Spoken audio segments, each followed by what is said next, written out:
tonight from PNC Park, the Pirates and the Houston Astros. And all fans receiving a fleece scarf and glove set, getting ready for the cooler days in the Berg.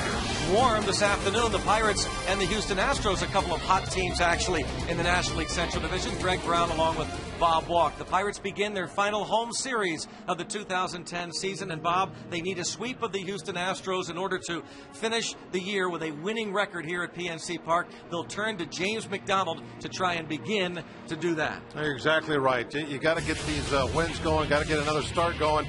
Who else would you rather turn to than their most consistent starting pitcher, through the good month here in September? It's got to be J-Mac. At times he's been throwing hard, he's overpowering. Other times he's had to become more of a pitcher where he's moving the ball in and out. He's been up to the task every time he's been out there. Last time out threw over 100 pitches, so they got him out of there after 5 innings, but still pitched well, a couple of runs, walked 4, and again, he has been excellent since joining the Pittsburgh Pirates from the Los Angeles Dodgers. The Houston Astros have been excellent. Really, I think, since the All-Star break, Bob, the Astros, though they lost 3 of 4 to the Washington Nationals in D.C., 11-7 in their last 18 road games, and overall, they've won 19 of their last 30.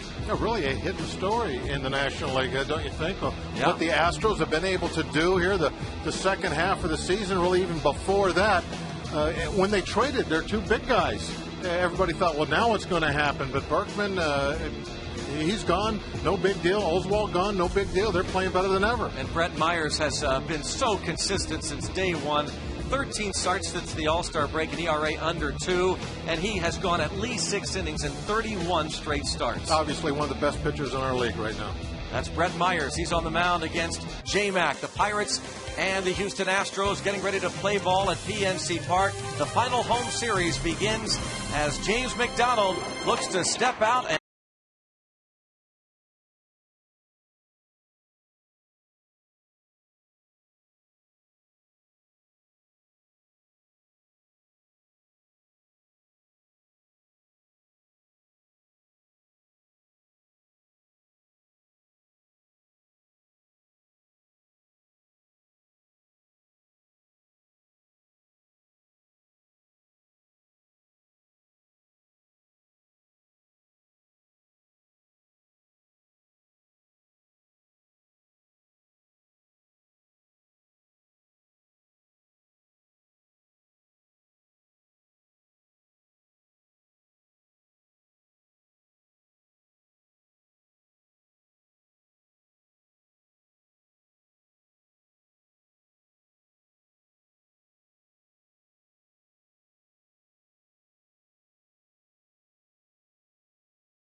to this ball game to Jason Bourgeois, and we're underway. It's ball 1. 85 degrees at game time on September the 24th here in Pittsburgh. James McDonald, the 1-0 pitch, blows that one by him. 1-1. Bourgeois starting at center field for the injured Michael Bourne. Strained muscle on his right side, so Bourgeois. Oh, not close there. 1-2. Nothing fancy right there either. Just first two pitches, one a little upstairs, another one well placed on the outside half. Go out there again.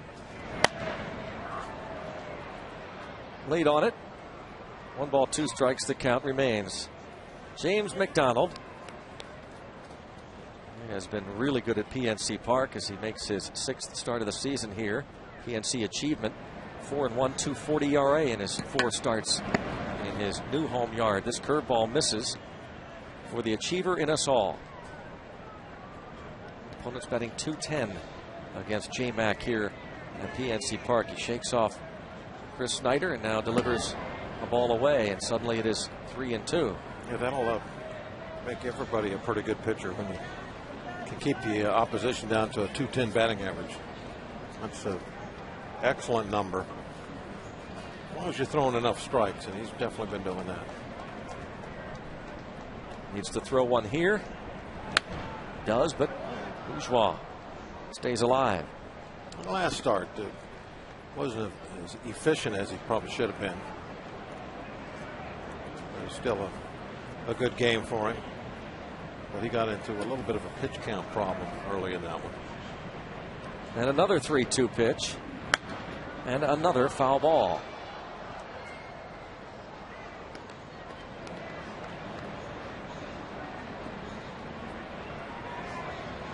From Long Beach, California, James McDonald. 25 years old. A look at his last 3 outings. Oh, he keeps pumping the heat in there now at 3-2, and Bourgeois keeps fouling it off. McDonald came over from the Dodgers.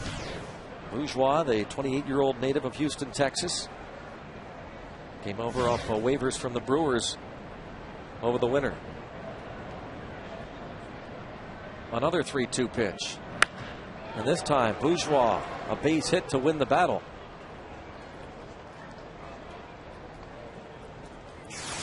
Toyota presents the rest of the lineup for the Houston Astros. Toyota moving forward.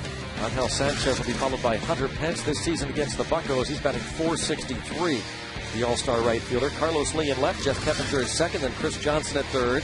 Alberto Quintero, Brett Wallace, Brett Myers, right, rounding out the starting 9.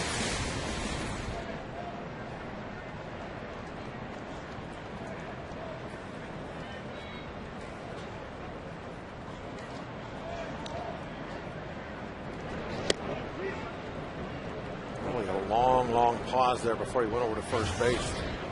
Kind of trying to get Bourgeois to freeze up a little bit. The runner gets out there, he bends his knees, he gets a little tensed. His muscles start to lock up a little bit as he is anticipating that pitch home. Dave Clark, former Bucco, is the third base coach for Brad Mills. Bourgeois has stolen 11 bases in 15 attempts. The league leader is Michael Bourne with 52 steals, and as we said, he is out of the lineup. Snap throw to first by Snyder.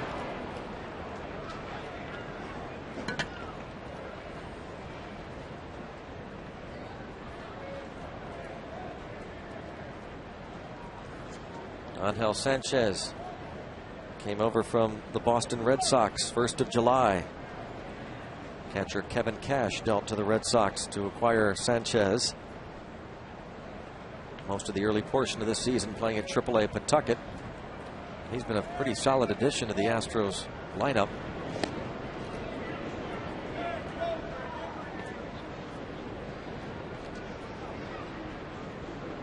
Just turned 27 a few days ago. Puerto Rican native. With Hunter Pence on deck. The Astros own the Buccos this season. They've won 10 of 12. You really got to tip your hat to the Astros. The way they got things going for them. They're at the last part of the season. Very good job. Brad Mills in his first year as manager in the big leagues, a former coach for the Red Sox, and Terry Francona, his bench coach. And now McDonald falls behind Sanchez 3-1 and starting to dig an early hole after jumping out in front of Bourgeois. He's had to already throw a pretty good load of pitches. Only the second hitter of the ball game. 15 pitches. This would be number 15 right here. Most of that, of course, was Bourgeois with all those fouls. 3-1 pitch. Sanchez comes up empty, 3-2. I wonder if they'll start the runner.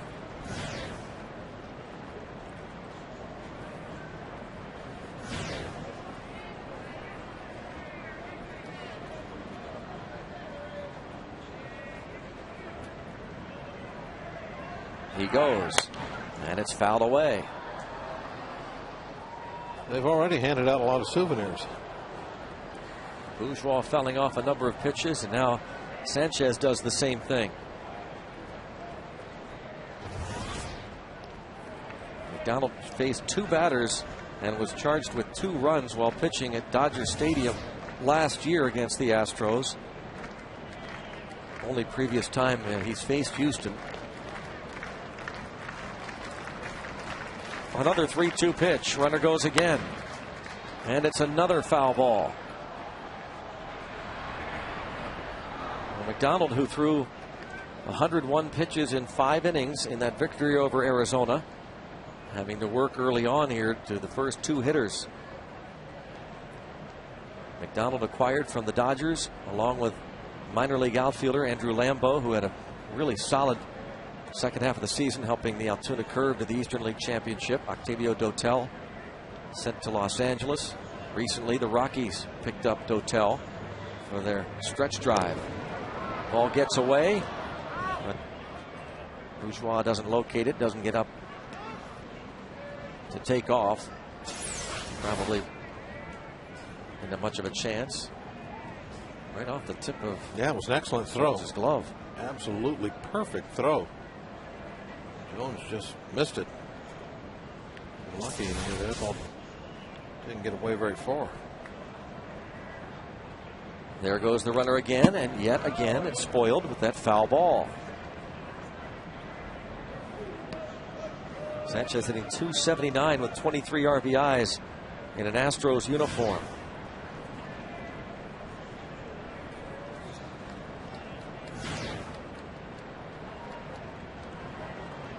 Astros offense has struggled all year long. Only the Pirates have a lower team batting average. Astros batting .248.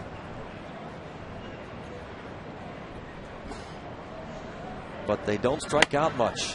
In fact, they have the fewest strikeouts in the league, and they're showing off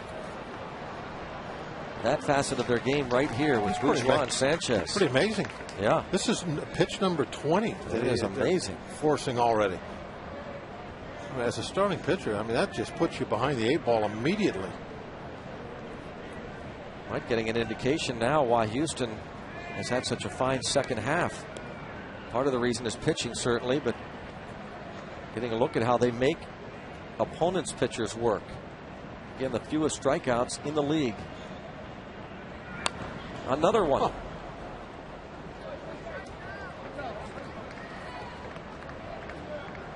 James McDonald, 2 batters into the ball game and not through them yet.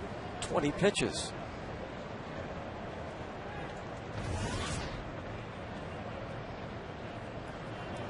McDonald with 57 strikeouts in 62 innings.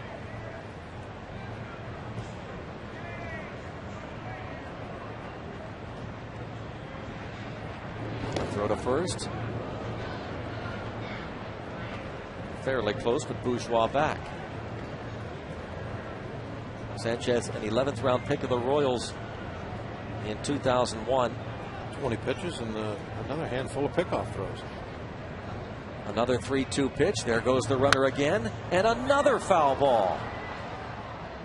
I don't know who's getting more worn out. Bourgeois having to run the second constantly, or McDonald.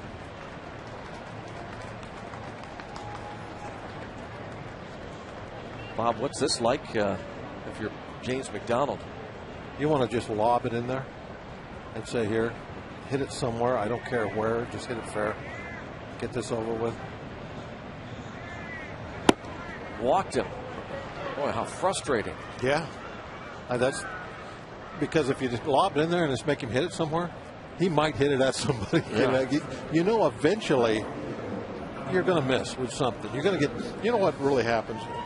Not so much when I was younger, but when I got a little old, I would like to say, okay, I'm going to throw a strikeout pitch here. I'm going to throw the hardest down and away slider that I can come up with. And I'm either going to walk you or you're going to swing and miss it for strike 3. We're going to stop it right there. There we go. But a young guy, you don't really want to do that. And there's some game situations you can't do that. But the first inning, you can get away with that. Well, we'll see how this battle works out between McDonald and Hunter Pence. Pence has the second most strikeouts on a team that does not strike out much. 97 times he's whiffed. Michael Bourne, the team leader, having struck out 109 times. Well, we get a strikeout right here.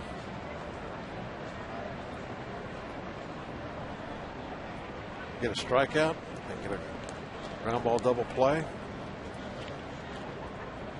Get out of this inning around a little less than 30 pitches. And then it's not too bad. Ground ball past shortstop Ronnie Cedeno. It is 1-0 Astros. That's too bad. That looked like off the bat, perhaps that could be the double play ball. You know, the shortstop cheating for a double play, so you think you'd probably be able to get something up the middle, but it was hit just hard enough that he couldn't get to it. You can see by the AGH cam that ball was borderline low, and Pence still hit it hard. That's his 87th RBI of the year. And here's Carlos Lee. Now, Pence doesn't hit into many double plays. Lee does. Blocked by Snyder. Pitch in the dirt.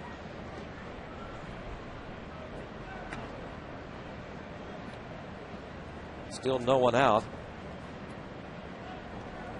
James McDonald faces Carlos Lee. He's the third toughest man to strike out in the National League. But only 4 players have hit into more double plays than El Caballo. 23 homers, 86 runs batted in.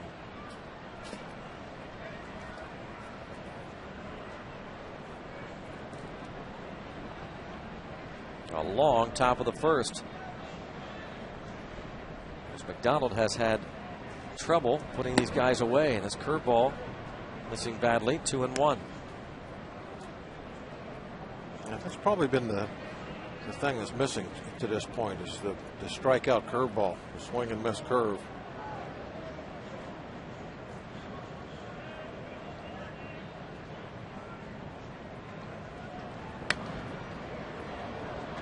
Two and two. He certainly got the foul ball fastball down. Yeah. He's been throwing it elevated a little bit, and it just gets fouled off. We got plenty of those, though. Yeah, there's way more in the back where they came from. Might have to rub a few extras up, though. 3-2. Full count, a big early pitch. Pirates down 1-0, nobody out.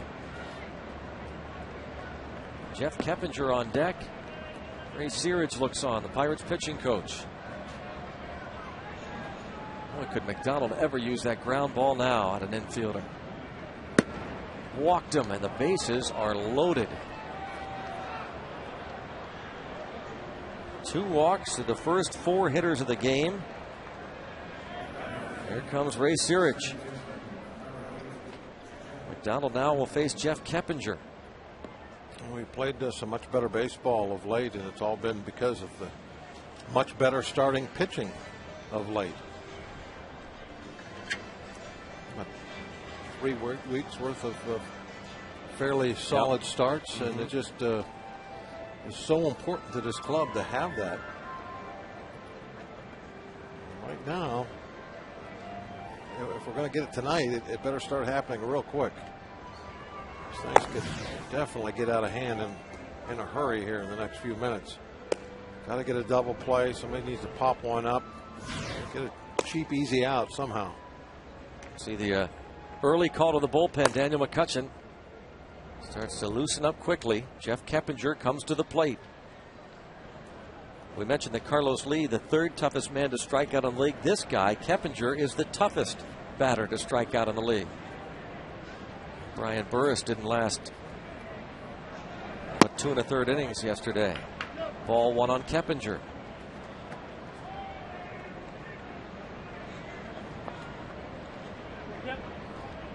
Last 17 games, Pirate starters a .388 ERA.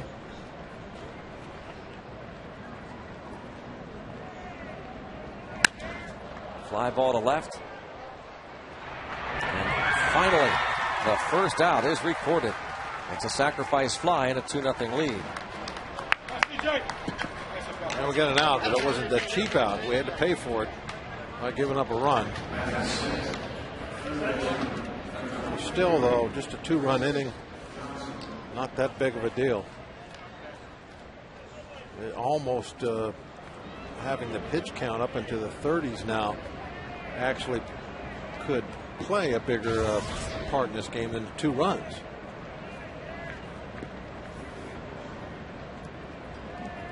Johnson, one of several rookies having solid years. 85 games, a .319 batting average, second behind only Buster Posey of the Giants.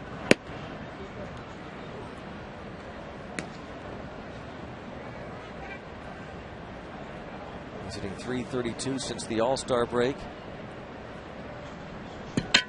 He's tied for 6th in the National League among all players. 1 ball, no strikes, 2 on, 1 away. Check swing foul. Johnson's hit 5 homers in his last 15.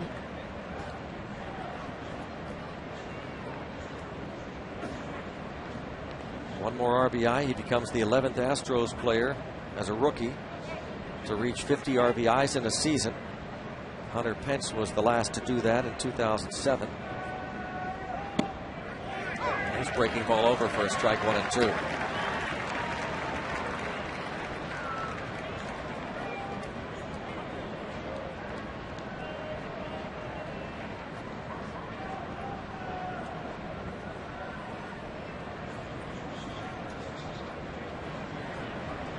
Ball, 2-strike pitch. A foul.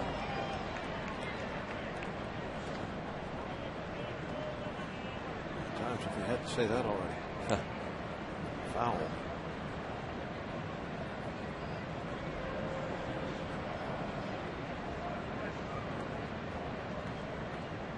One and 2 on Chris Johnson.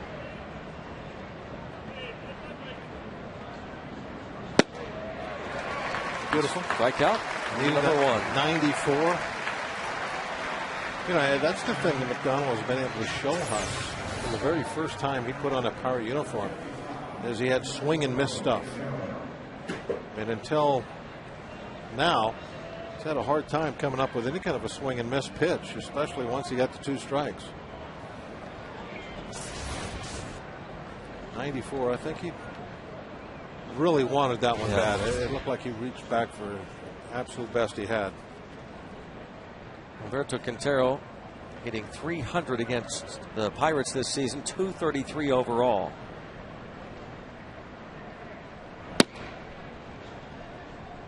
Ball 1.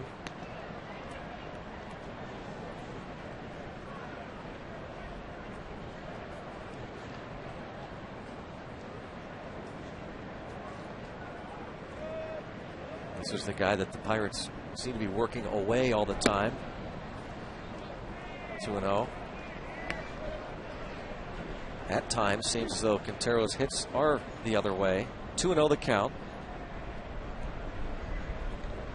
Pitch number 40 coming up here for McDonald.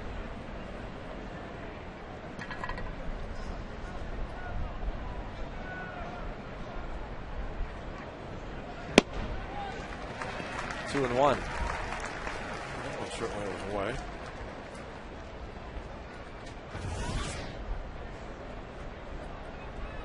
McDonald's 10th start since joining the Bucks.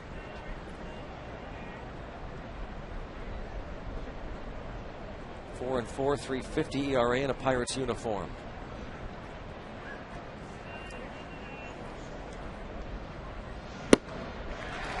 Two and 2. Swing and miss stuff. Drafted in the 11th round in 2002 by the Dodgers. And he came over and said just happy to know that he'll be in that starting rotation every 5 days. Felt like could make no mistakes in a short time with the Dodgers.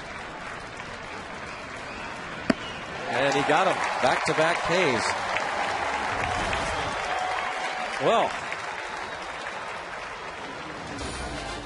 James McDonald. The Buccos trail 2-0.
To the dugout, looking at maybe a blister on his finger.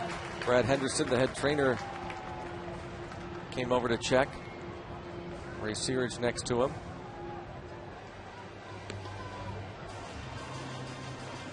Now they went down the tunnel together, so we'll see if they can fix it up, whatever it is.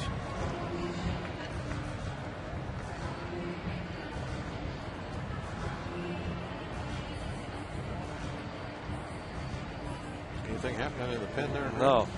Nope. Quiet for now.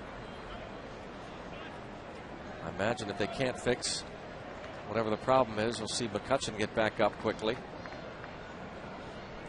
Now Andrew McCutchen against Brett Myers, the amazing Brett Myers. What a story. Strike one on McCutchen. 6 for 10 in his career against Brett Myers, by the way.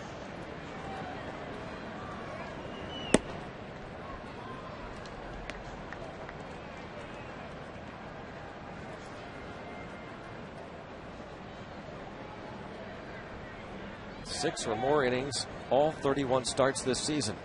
It's a franchise record for the Astros.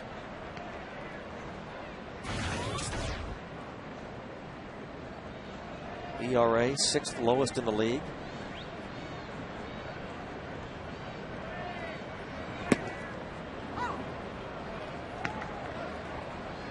Two count.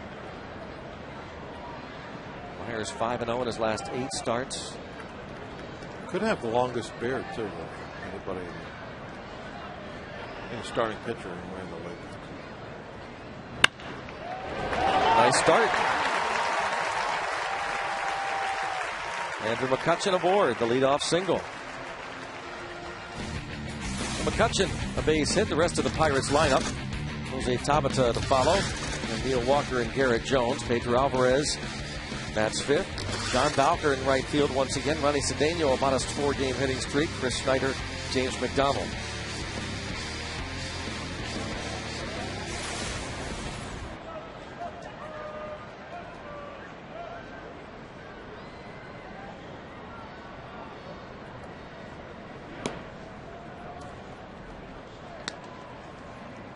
Merrill Automotive League leaders highest average at PNC Park all time in this yard.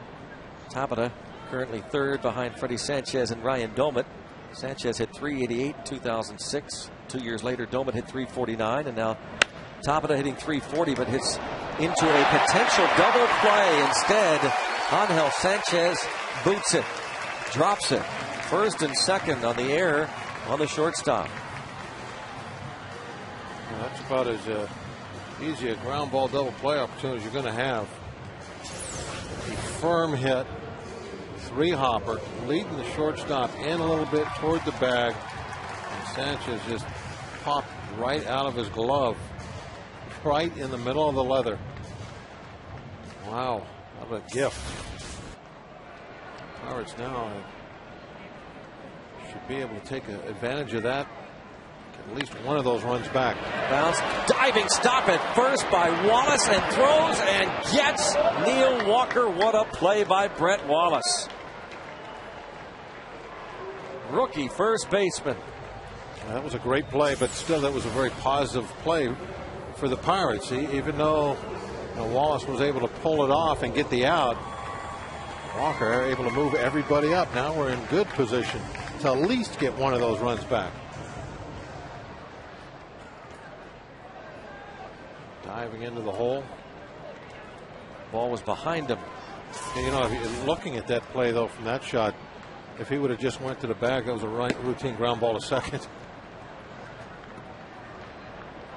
But you never know. As a first baseman, I think it's better to make that play than go to the bag and have one sneak through the hole. It's up to the pitcher to be there.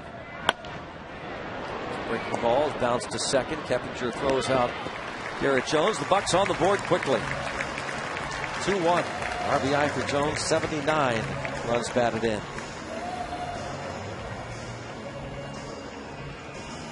And Safe Auto Insurance reminds you that you are safe at home with Safe Auto, proudly supporting the Obadiah Cole Foundation for prostate cancer screening and awareness. Early detection is the cure.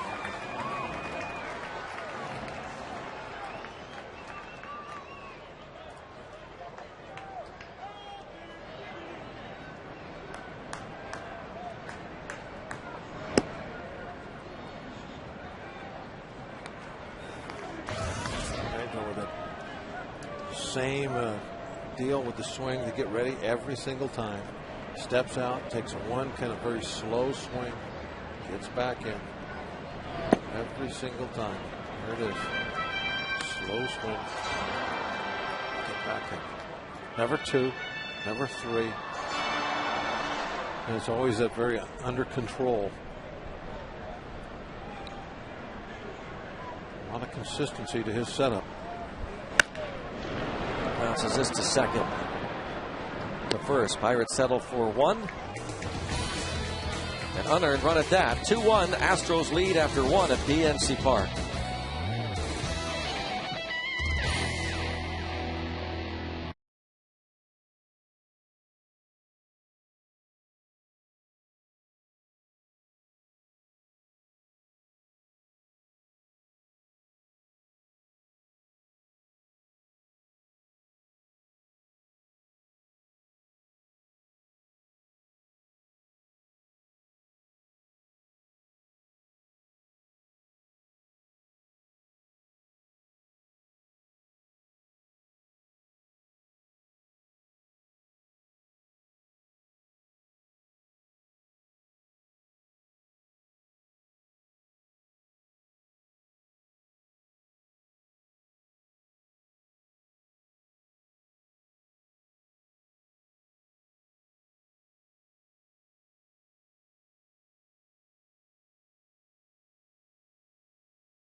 See if McDonald can have a much more efficient second inning. Brett Wallace, rookie first baseman, hitting .208, couple of homers, 10 runs batted in. Base hit.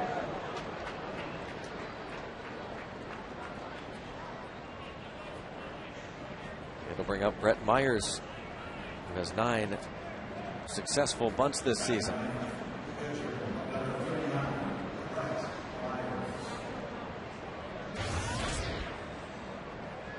The Astros record 73 and 80. And they played much better in the second half. Actually much better, maybe no coincidence, since trading Roy Oswalt and Lance Berkman.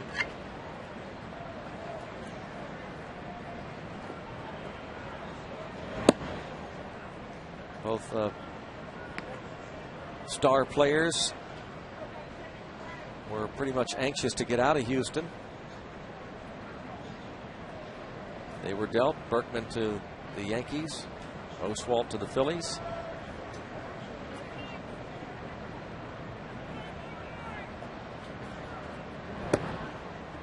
As Myers takes 2-0. Never know why some things happen. They have been playing well. They're 42 and 27 against the National League Central Division.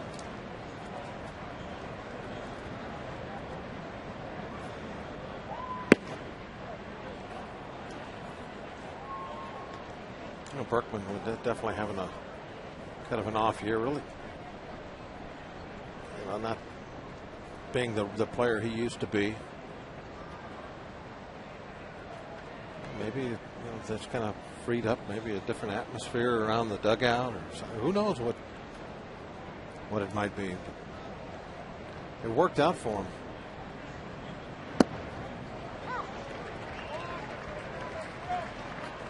Now 3-1 on the pitcher who's trying to sacrifice. McDonald had fallen behind 3-0 on Myers. It's hard for me to believe that taking a pitcher, though, out of like Oswalt out of your rotation every 5th day would have a positive impact on your team. But you know, I don't know. Who knows? And for whatever reason, I guess Jay Happ has pitched better than Oswalt did. Well, yeah, that's a good point. It wasn't like in that spot. Took him out and didn't replace him with anybody. So. Well, Oswalt has certainly been phenomenal since joining the Phillies, but wasn't pitching nearly as well while with Houston. Brett Myers, the sacrifice bunt. Nice bunt by Myers, got it up the first base side. Just like you're supposed to in that situation. Did his job.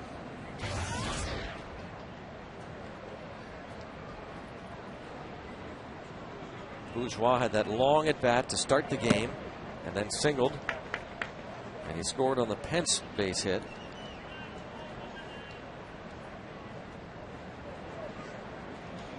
Six for 13 his last 4 games is Jason Bourgeois.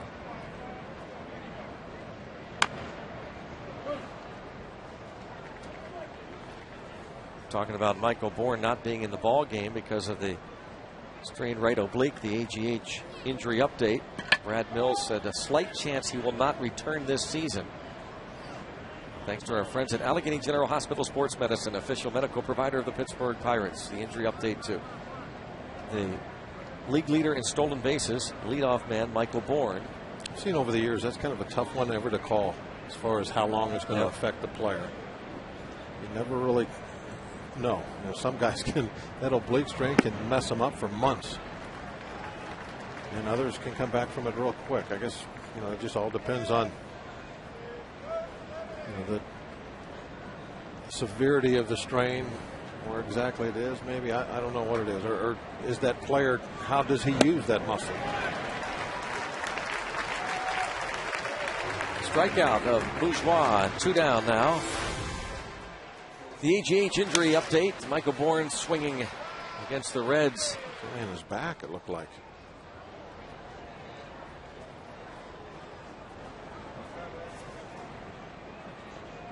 During that last homestand just a few days ago against Cincinnati, the Astros took 2 of 3 against the Reds, and then won the first game of the series in Washington to begin this road trip, but then lost 3 straight to the Nationals, including 7-2 yesterday.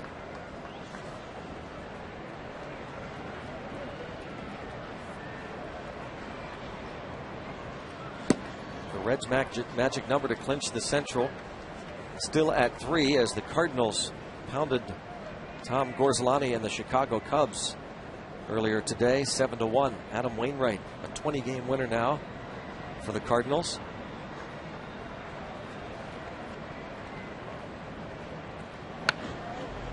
Two and 1 on Sanchez. The Reds are in San Diego tonight, looking to clinch this weekend.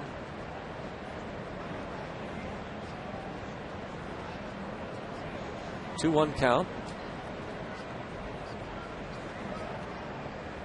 2-1 count. Runner at second base. And a base hit to center field. And the runner waved. And he'll score as that sails over everybody's head. And Sanchez will wind up at third base on the air by Andrew McCutchen.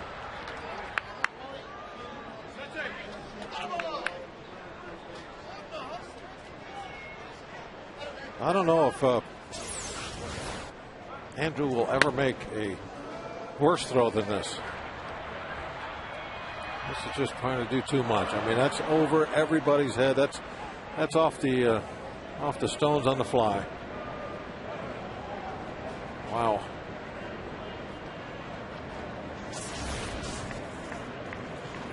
His fifth error. Base hit RBI. And Sanchez going to third on the bad McCutchen throw. And Pence a fly ball to left. Tabata.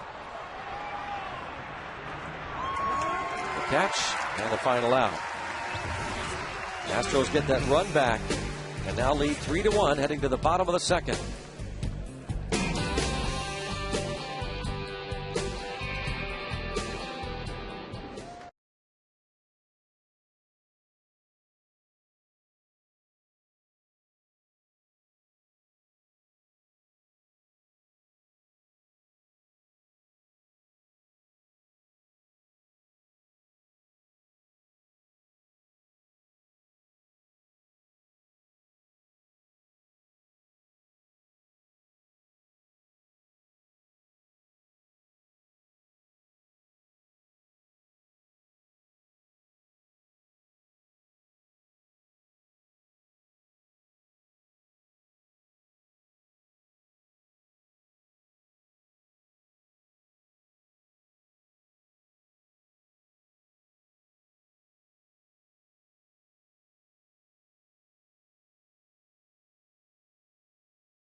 It is John Bowker to start the bottom half of the second frame against Brett Myers.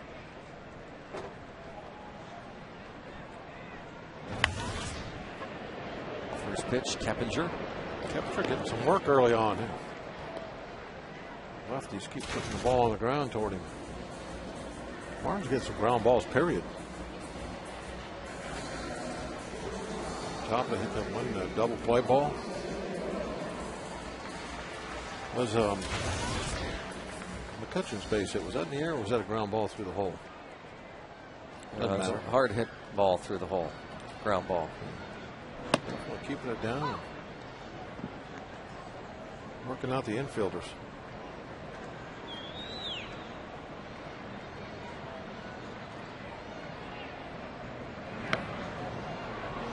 Tommy Cedeno is 0 for 10 lifetime against Myers, and he's quickly in the hole 0-2. Big overhand curveball just fell off the table.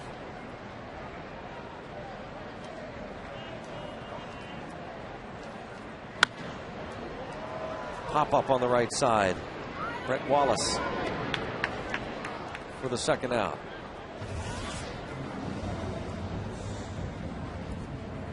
James McDonald in his 2 innings has thrown 57 pitches.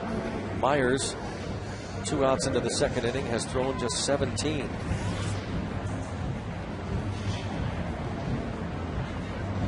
McDonald only went 5 last time, got into 100 pitches. Sure looks like he's destined for that similar number tonight.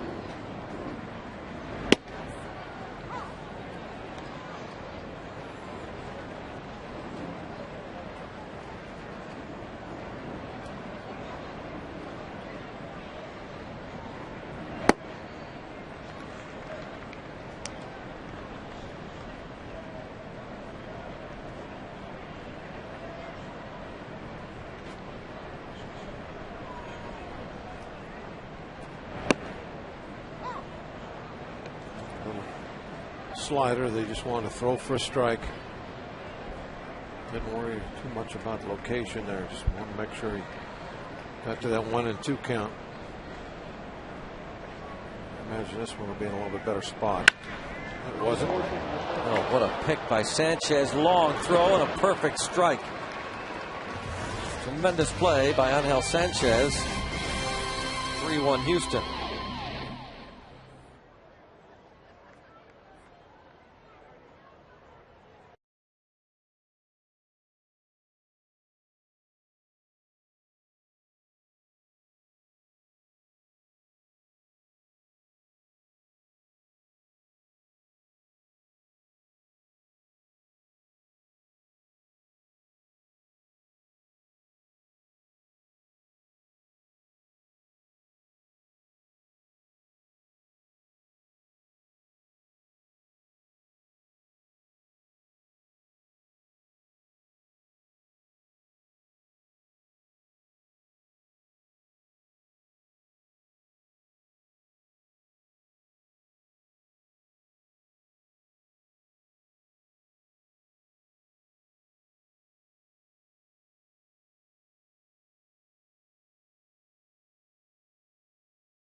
PNC for the achiever in us all.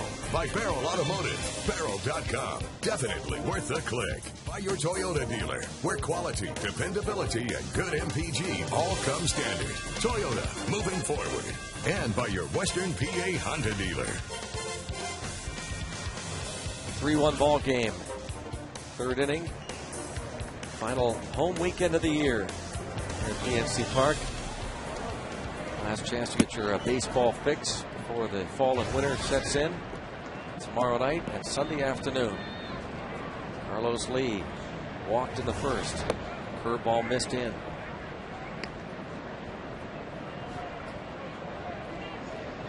Four, 5, 6 men in the order. Here against James McDonald. In the air to right. Should be easy for Bowker. One down. Visit the official online shop of the Pirates at Pirates.com. Browse the largest selection of official gear, including the latest apparel, nostalgic memorabilia, and authentic classics for the whole family. Get your gear from the official source, the Pirates.com shop. Accept no substitutes.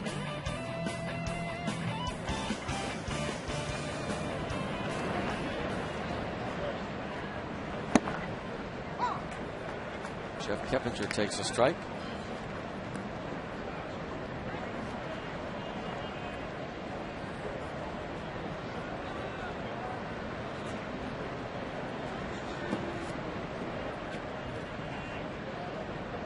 A ball to strike on Keppinger. 6 for 15 in that 4-game series in Washington.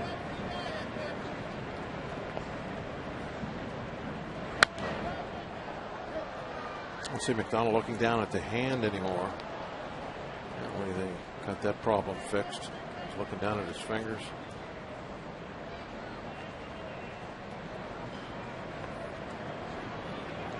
Uh-oh, he's on the phone again, Bob. He is on the phone. Who's calling now?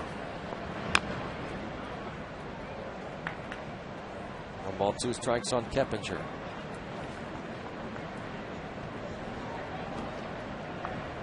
Big cell phone. She has a picture of a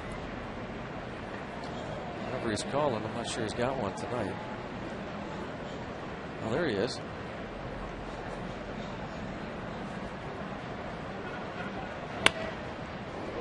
Bounced to Alvarez.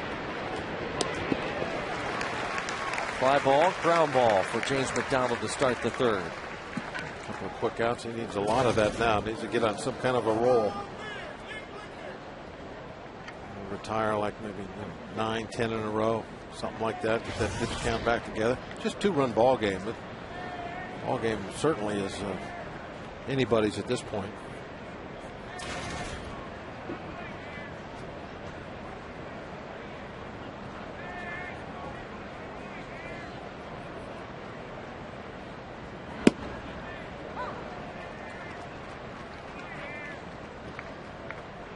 One on Chris Johnson, son of former big leaguer Ron Johnson, first base coach of the Red Sox. Fly ball to center, going to be a 1-2-3 inning for J-Mac. 9 pitches, much better. Go to the bottom of the 3rd. Bucko is going to work against Brett Myers.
Time for this day in Pirates history. It's brought to you by our friends at Day Automotive. September 24th, 1971, Roberto Clemente had a pair of hits, including a double and 2 RBIs.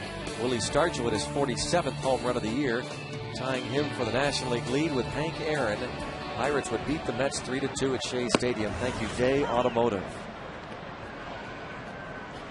Captain Willie. Wilver Dornell Stargell. On Federal Street.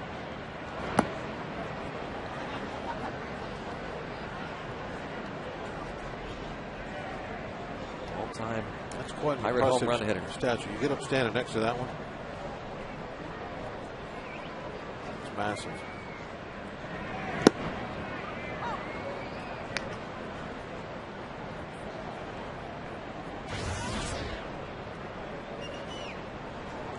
Stargell, by the way, would end up leading the league in home runs that year with 48. McDonald was a strikeout victim.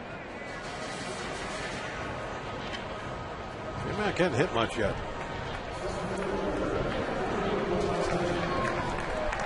McCutchen led off the bottom of the first inning with a base hit. He has reached base safely now in 19 straight games, and he's now 7 for 11 in his career against Brett Myers.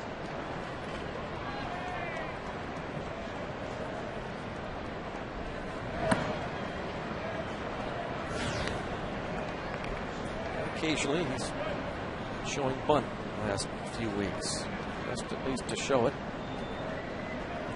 Laying a couple down. At least you know he's thinking about it.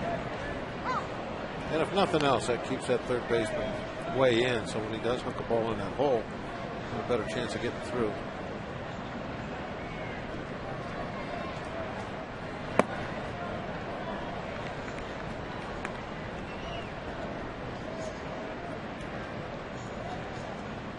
Of course, McCutchen can never bunt the rest of his career.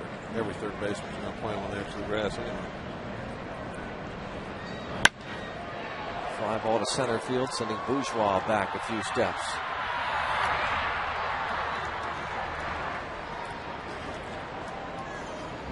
McCutchen flies out to center. He's 1 for 2 tonight. Jose Tabata hit what looked like a short double play ball to Angel Sanchez with McCutchen at first. Sanchez dropped it. McCutchen would score on a Garrett Jones ground out.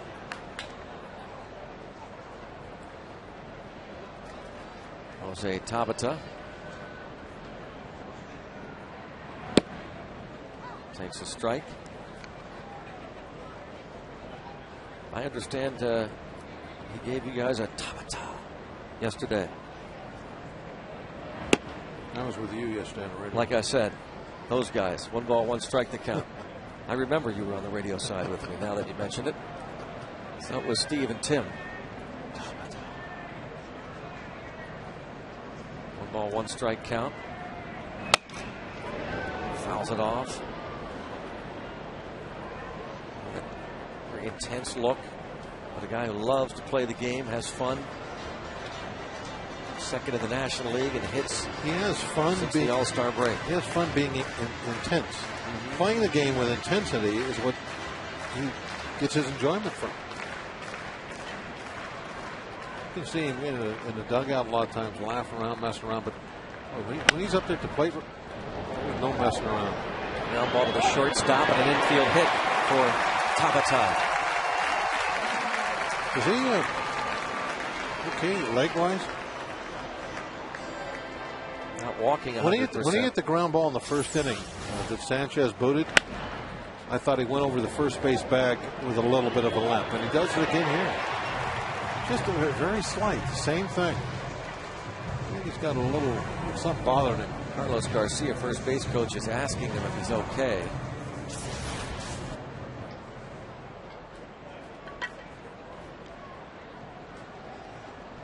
There's some guys that would do that. Still second on the next pitch. Snap throw to first base, and Wallace applies the tag. It was close. Quintero gunned it down there. Could always just be a ploy.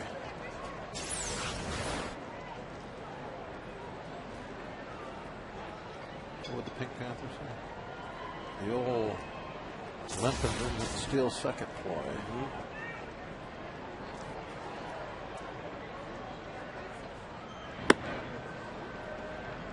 Your dog bite? No. Oh, I thought you said your dog didn't bite. That is not my dog. Classic comedies.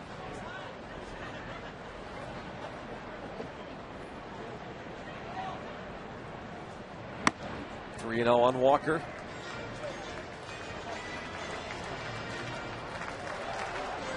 Talked about this the other day. It'd be great to see Walker and Tabata finish above 300. Tabata came in hitting 303. Walker came in batting 298.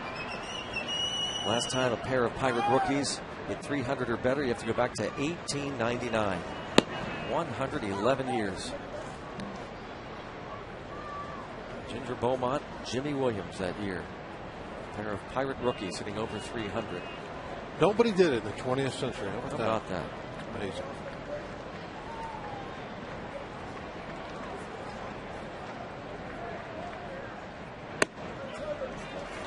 First and second with 2 outs. Free pass to Neil Walker. Ginger Beaumont and Jimmy Williams. 1899. Can Tabata and Walker pull it off? Walker needs to obviously finish strong. So too does Tabata, but Tabata came in. Steve was telling me that Beaumont could really run. He said that for some reason, he said, was Bob in the rotation then? Or was that his shot at taking a shot at you? I mean, I hate to say it was pretty weak. Yeah. Steve, come on, you're better than that, as Steve likes to say. It doesn't work that direction. Yeah.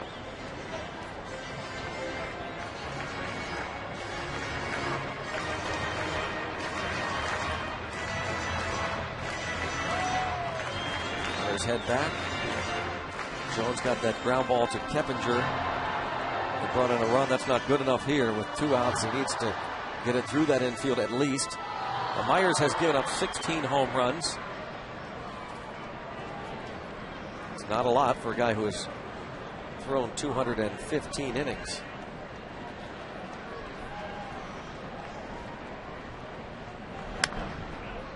Especially in that ballpark. Ball goes out really easy to left field. And pretty easy to straightaway right all the way to the line. It's a lot of ground balls when you can stay away from the home run there.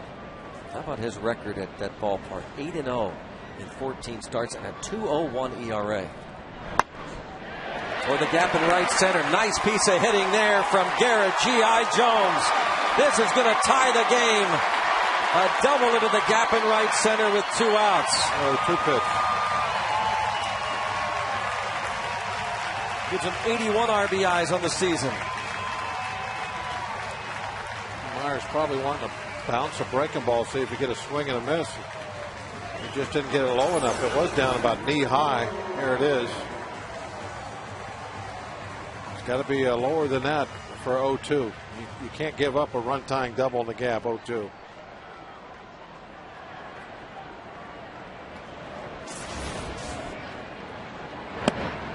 The big cut from Alvarez.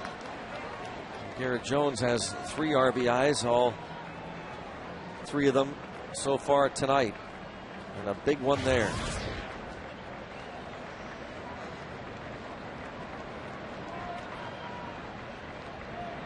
A little statement by the Pirates, too. Hey, we fell behind. You got your big boy on the mound, but we're going to be here all night. Not going away.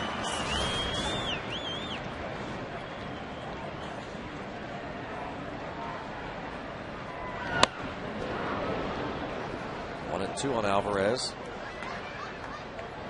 It's 4 for 7 against Brett Myers. Myers facing the Pirates for the 4th time this season.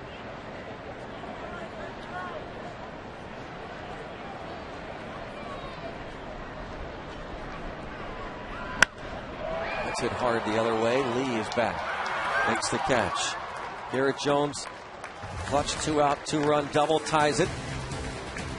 Jose Tabata likes it.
John Bowker stays in the game but moves from right to left.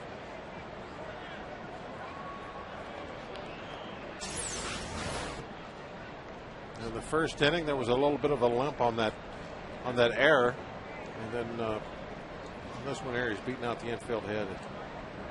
Right there, as he finishes, you know something's bothering him. That has been a little bit of a history with him with hamstrings. I'm not sure that's what it is tonight, but be my guess.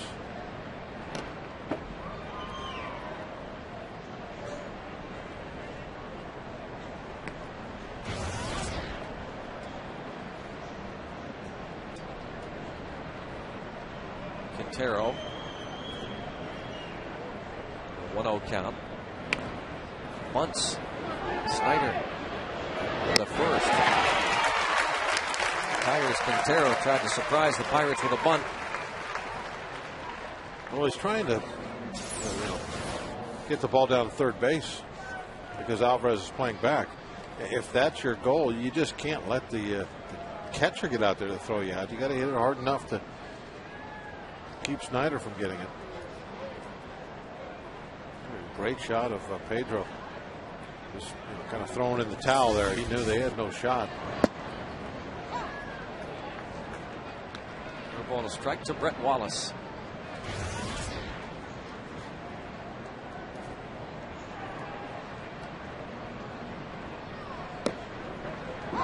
Going 2.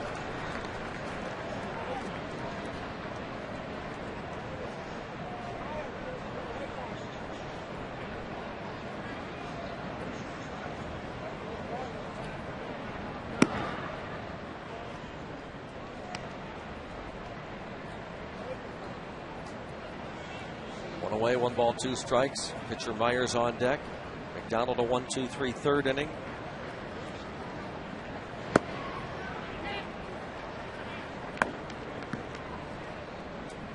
Two count on Wallace.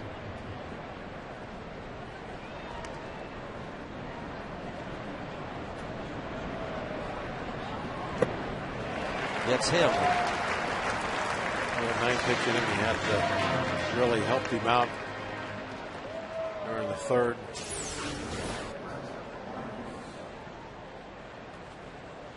Swing and miss on the curveball. Back into the game now a little bit. The score is tied, and he is now pitching better, putting the ball in some better spots, getting some swings and misses on his curveball.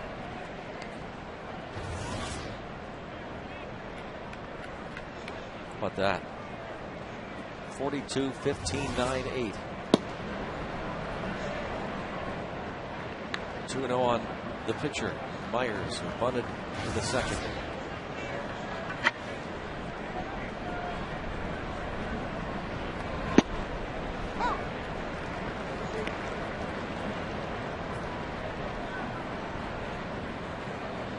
Career 125 hitter.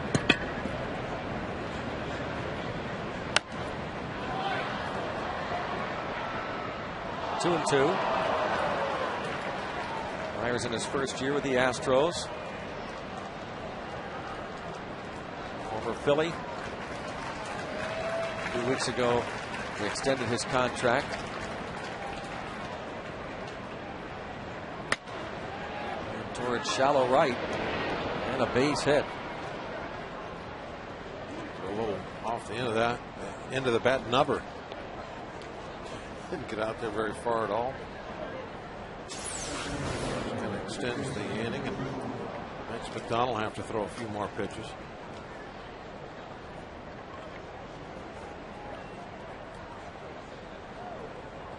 Kind of a funny bounce right there on Young. Oh, I have to reach down with his right hand, bare hand, to block it.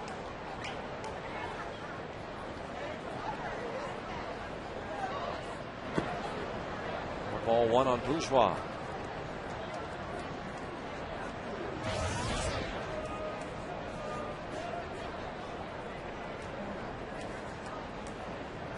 The Astros are returning to PNC Park.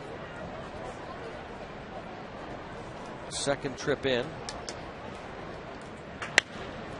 Bounce to short. Cedeno to second for the force there. It's a 3-3 game heading to the bottom of the fourth.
The Giants in Houston. It's John Bowker as a Giant against Brett Myers. It's the home run. Cold Hard Blast brought to you by Coors Light, the world's most refreshing beer. One of the 16 homers that Brett Myers has allowed. Meanwhile, Jose Tabata left the game with irritation in his left knee. And the Pirates have the bullpen working. Wonder if McDonald will go back out or not. I'd feel better if they would have said hamstring. Yeah. Yeah. Wasn't the hammy. I don't like those sore knees. Ray Searage talking things over here with McDonald. Still looks like they're messing with the finger.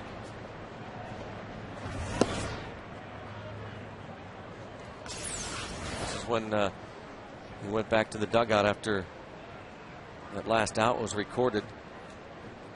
Glancing down again. Bowker grounded to second baseman Jeff Keppinger, his first at bat.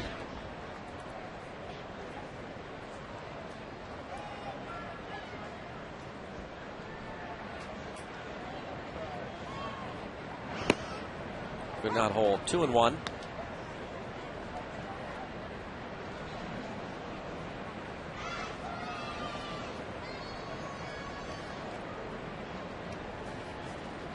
Last 9 games, Bowker hitting .357. Cracks that one foul. Line drive, laser. That ball just absolutely explodes, jumps off that bat of his. Yeah, explodes off the bat. Just pow. Not obviously every single time he hits it, but when he centers the ball up, he must really just have tremendous bat speed. Quick that ball gets out to those stands.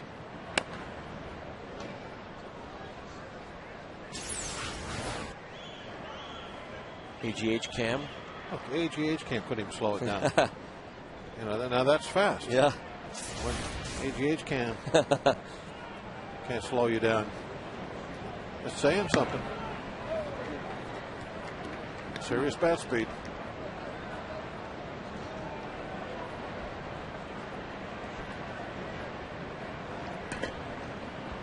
Three and 2 on Bowker. See if they get it in on him.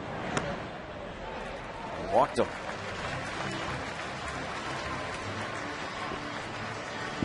Time for our AT&T Mobility Trivia question.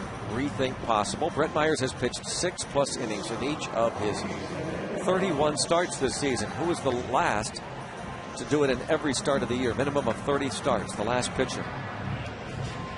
Not Houston pitcher, but just any pitcher? I believe any pitcher. Any pitcher.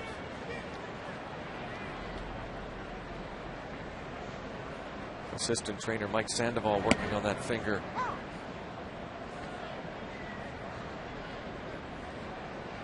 Do I get a lifeline? I call him. Sure. Call Wayne. John will help me out. If you think he could, that's you get one lifeline. You can do that. As he has said, there's no shame in not knowing the correct answer to the trivia question, Bob. There is shame in just giving up, though, and not giving it your best guess. It's like they got a problem with the nail lifting off. That could be painful.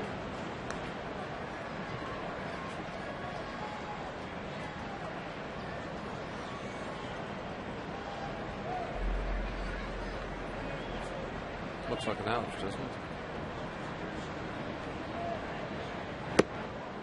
Almost got a piece of Cedeno. 2-2 count. Is this a National League or anywhere, American League too? It's it's any league. Because it's way easier to go 6 innings in the American League than it does in the National League because there's no pinch hitting. Popped up. Cedeno now 0 for 12 lifetime against Brett Myers. Looks like that is going to be it for McDonald. The bullpen continues to work, and Moss comes out on deck. Snyder. If that fingernail's lifting off the nail bed, I mean, that's a lot of pain, and you don't want that to come off maybe completely and end the season right here tonight. Hopefully he'd be able to get back out there again.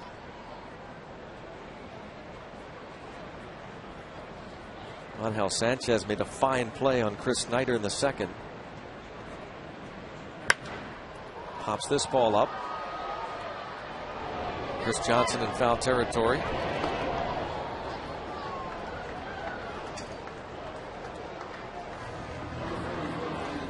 can be painful for sure.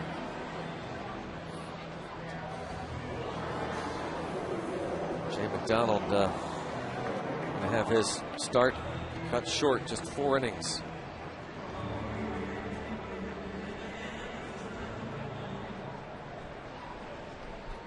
Brandon Moss, the pinch hitter.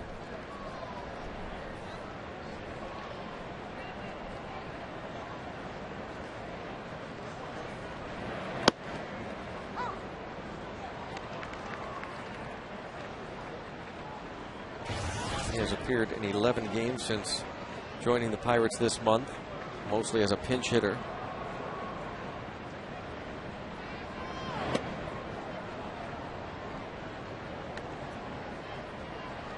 Who was that pitcher for Kansas City last year? Starts with a G. Zach Greinke? Yeah. You think he's the guy? Did he get hurt at the end of the year? Did he stay healthy the whole year? I think he did. Cy Younger, right? Yeah. Okay, that's my guess. I'll go with Greinke. You gonna take a guess? Or are you just gonna give up because there's no shame? No, there's no shame in being wrong. Just give up. All right, I won't give up. I'll take a shot. Throw a name out there.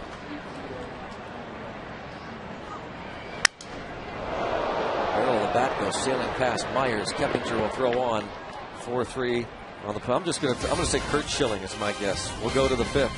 3-3.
is brought to you by AT&T.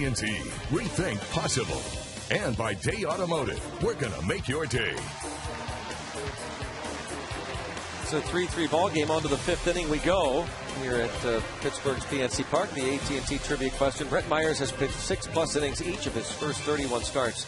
Who's the last pitcher to go at least 6 in every one of his starts, minimum of 30? Bob said Zach Greinke. Kurt Schilling. Great job. 31 starts for the 2002 Diamondbacks.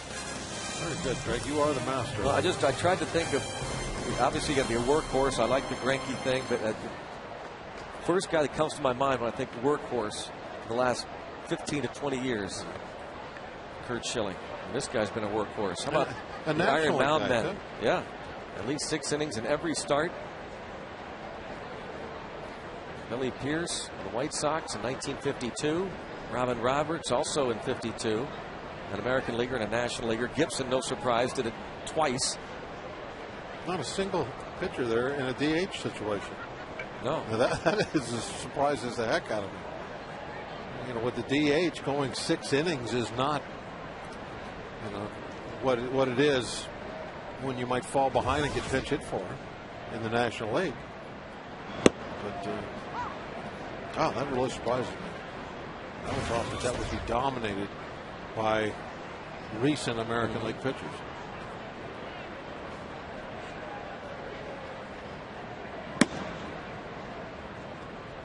Daniel McCutcheon has been inconsistent out of the bullpen recently.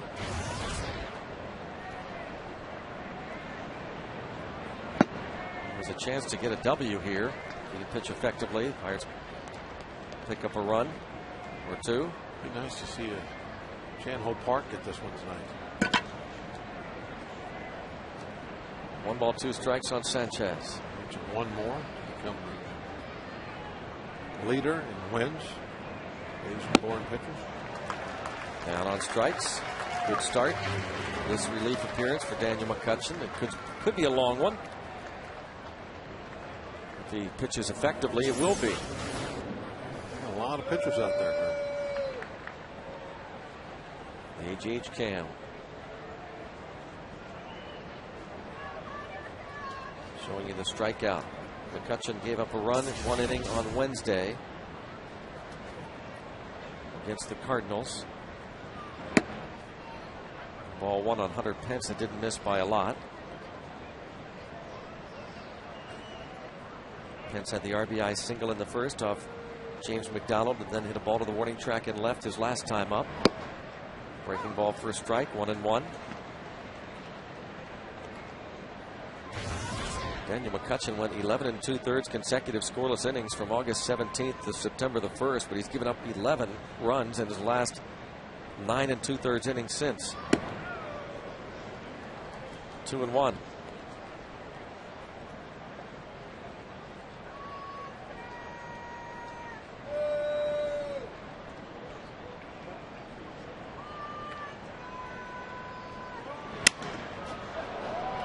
Broken bat, foul.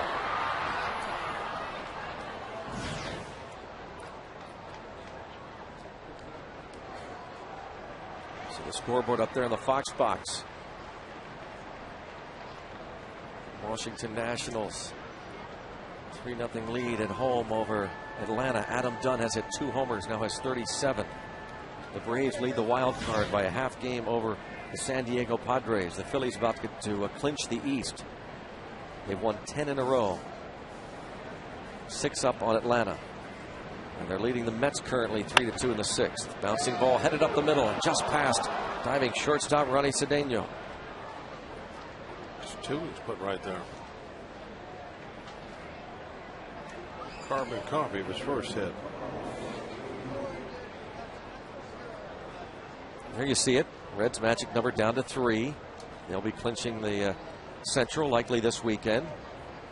Phillies about ready to clinch, even though they do play in Atlanta the last 3 games of the season. And still not decided yet in the West, but now Colorado may be fading. They're in a must-win every night situation. The Rockies They're playing the Giants tonight to begin a 3-game series, a crucial series, of course.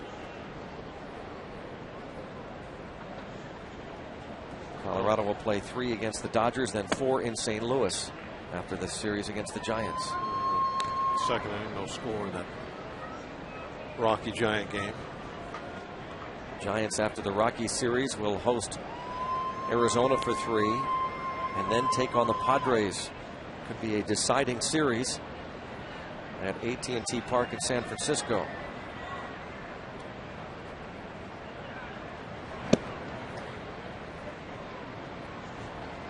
Carlos Lee has walked and flied to right. Daniel McCutchen was in the rotation at the start of the season. And up and down between Pittsburgh and AAA Indy.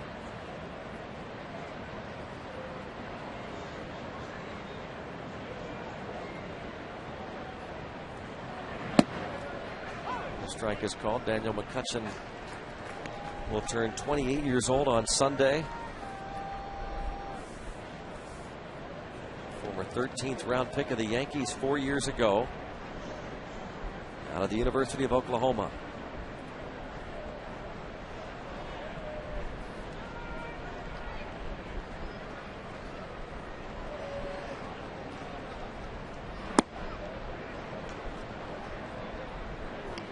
One count on Lee.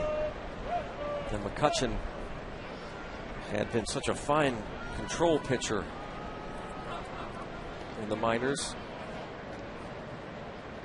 Hadn't brought it up here this year. That's the story with him. It boils down to that, is that he hasn't been able to pitch control wise at this level like he has coming through the minor leagues. And to me, that's going to be a mental thing, isn't it? I think so. There's nothing else to say. That in the big leagues. By mental thing, I mean he's trying to make maybe more perfect pitches than he normally would. Maybe thinking that well, the hitters are so much better here. I got to be finer. And he's just not going after the strike zone maybe like he did before. And that's obviously a mental decision that he's making. Neil Walker. That's the second out. Carlos Lee is retired. And that will bring up Jeff Keppinger. You host your next special event right here at PNC Park. It's perfect for corporate events, weddings, bar mitzvahs, holiday parties, and more. Catering options available in the Lexus Club, the Pittsburgh Baseball Club, or even the Trib Total Media Hall of Fame Club right here at PNC Park. Call 1-800-5-BUCKS or visit pirates.com/PNC Park events.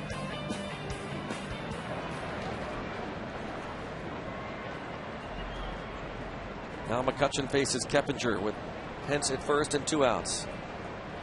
Pence has stolen 18 bases, caught 8 times. Strike 1 on Keppinger.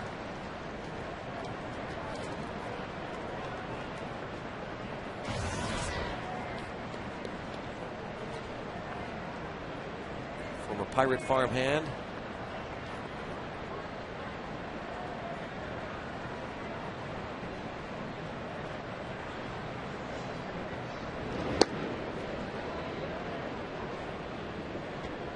Keppinger was signed as a 4th round pick in 2001 by the Pirates and then traded to the Mets along with Chris Benson. Pirates got Jose Bautista back in that deal July 2004. They also got Ty Wigginton.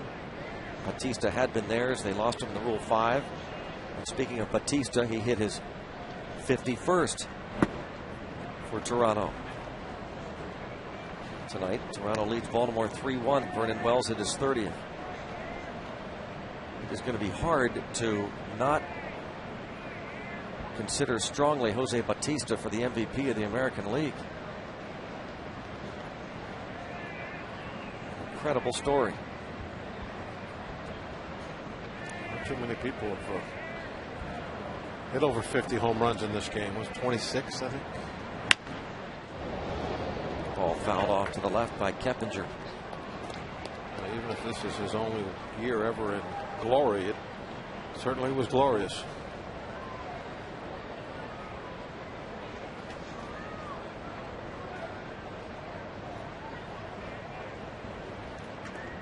Cito Gaston has come out and certainly supported Batista for the MVP choice. Of course, said had the Jays been in contention, he'd have gotten a lot more attention.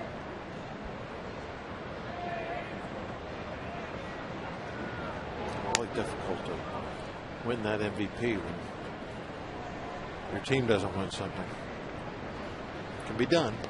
There's examples in the past, but the degree of difficulty really goes way, way up. I mean, you have to be so much head and shoulders above the guys from the winning teams.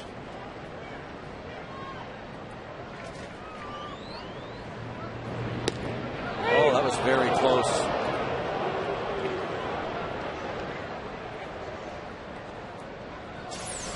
They'll be shortening up the lead, I think, here.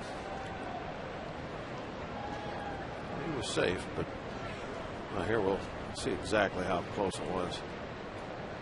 The hand got there just inches before the glove slapped him in the wrist. And that gets through the left side of the infield. Keppinger, a ground single, puts runners at first and second.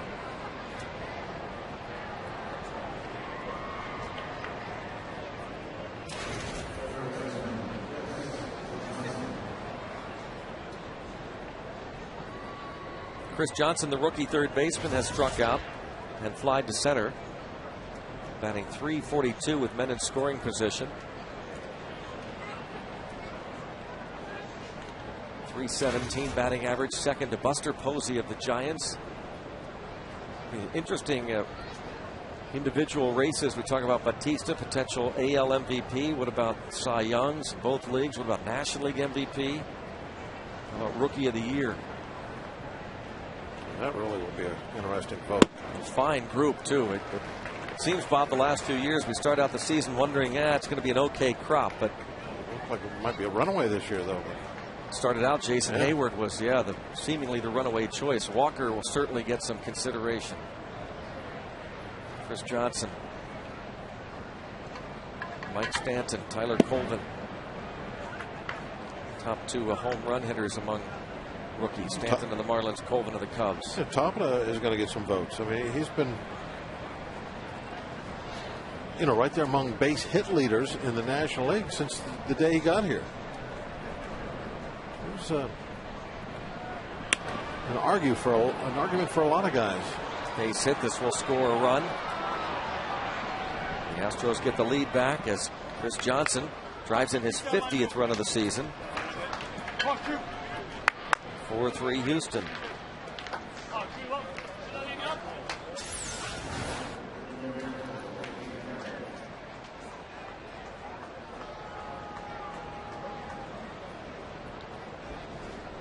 Johnson really hasn't done a whole lot against us to this point, has he, this year? No. Pirates have actually handled him pretty well. We've been talking about him a lot, especially the second half of the season. Came in batting just .212 against Pirates pitching. The first RBI I've witnessed him getting.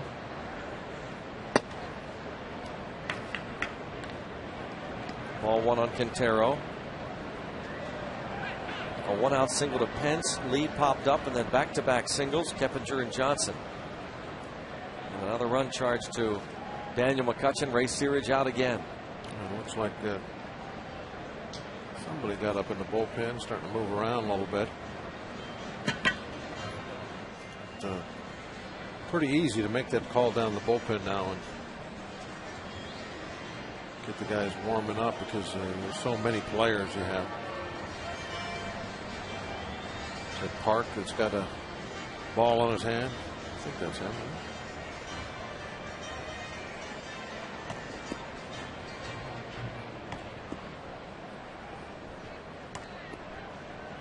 You see how many pitchers are available on both clubs. I mean, it's just, if you want to make a move, make it. They're out there.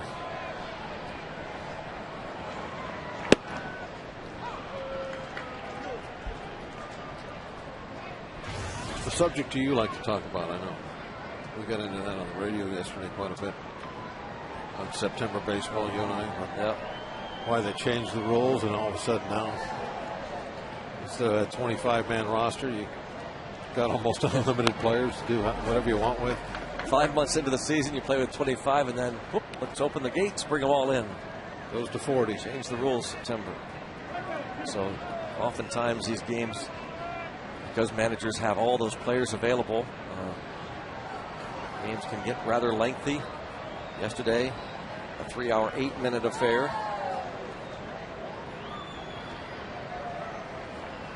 There's a thing I've heard talked about a couple of times from certain people, is that maybe they should be able to have all those players up here, but there's only 25 of them that can actually be available every night.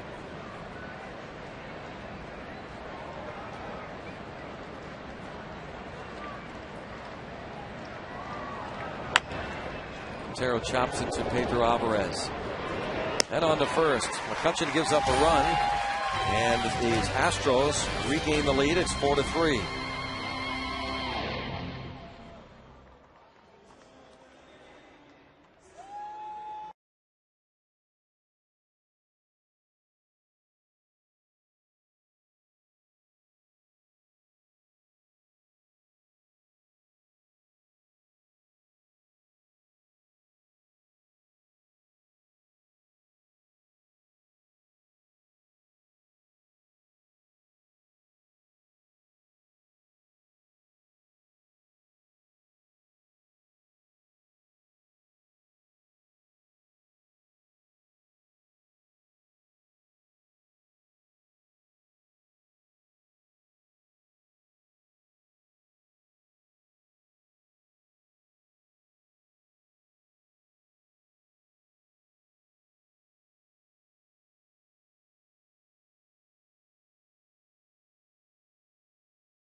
AGH camp, thanks for those shots as Andrew McCutchen leads off against Brett Myers here in the bottom of the 5th inning, down a run.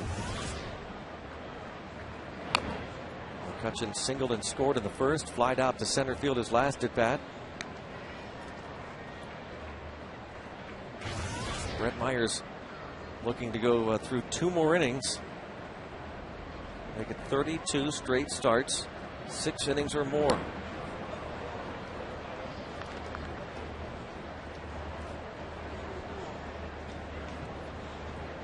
Already a new Houston Astros franchise record. This 30-year-old Brett Myers, which is surprising also to me. Yeah, with all the pitchers they've had through that, excuse me, through that place. Workhorse guys like Durker. Durker had the previous mark.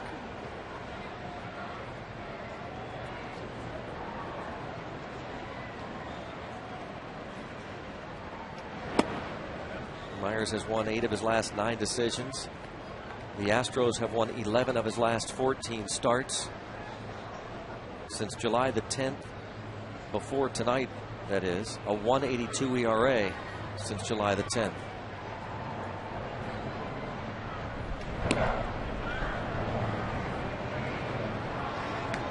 Five and 4 lifetime against Pittsburgh.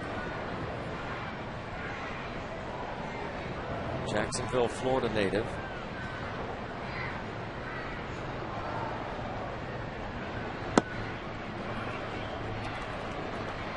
Now it's 3-2 on McCutchen.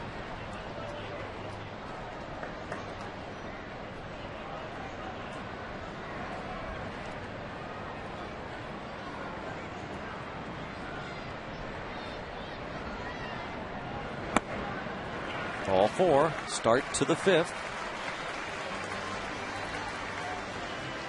And tomorrow on Inside Pirates Baseball, see how Andrew McCutchen is growing into one of the best defensive center fielders in the game. Plus, a pair of Pirates rookies are off to a strong start to their major league careers. Catch all this and more Inside Pirates Baseball tomorrow night at 6 on FSN.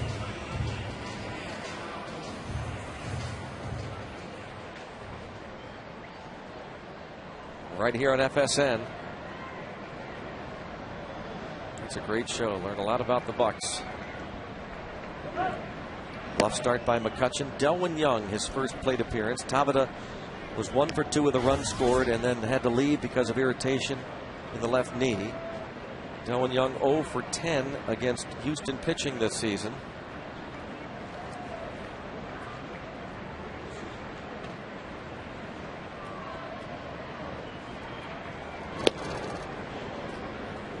Remember, the Pirates need to win tonight, tomorrow night, and Sunday afternoon. Sweep in order to pull off the late season goal of finishing above 500 at PNC Park. Finish 41-40 if they were to sweep the Astros, a team that has won 10 of the 12 meetings so far this year. Strike on Delwyn Young.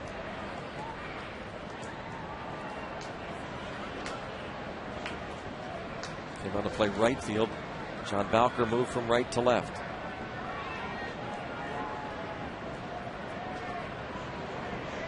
Runner goes from first. Pitch taken for a ball. No chance. Andrew McCutchen, steal number 32. Yeah, he was a 1.55. Myers was getting the ball home that time. You are never going to prevent somebody like a McCutchen from stealing a base being that slow to the plate. No chance.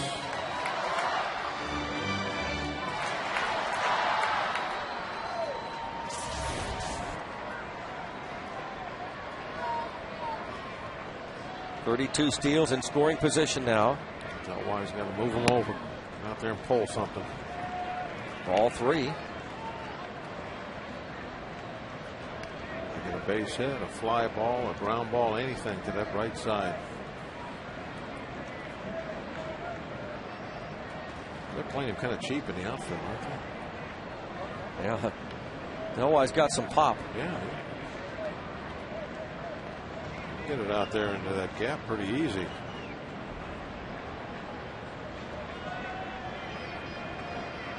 But at the very least, as Bob said, move McCutchen to third. Yeah, fly ball, ground ball, base hit would be the best.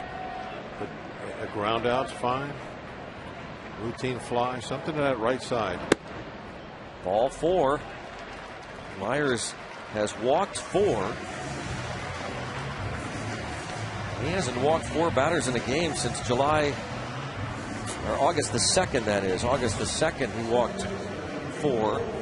That is his season high in any one game. He's done it 3 times.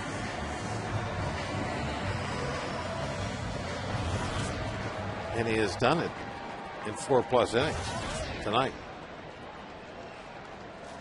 The Pirates really working here to try and at least tie it against Myers, and the ball bunted by Neil Walker. The Pirates have taken advantage of some opportunities. They have 3 runs on just 3 hits. The opportunities, the walks, that first inning error.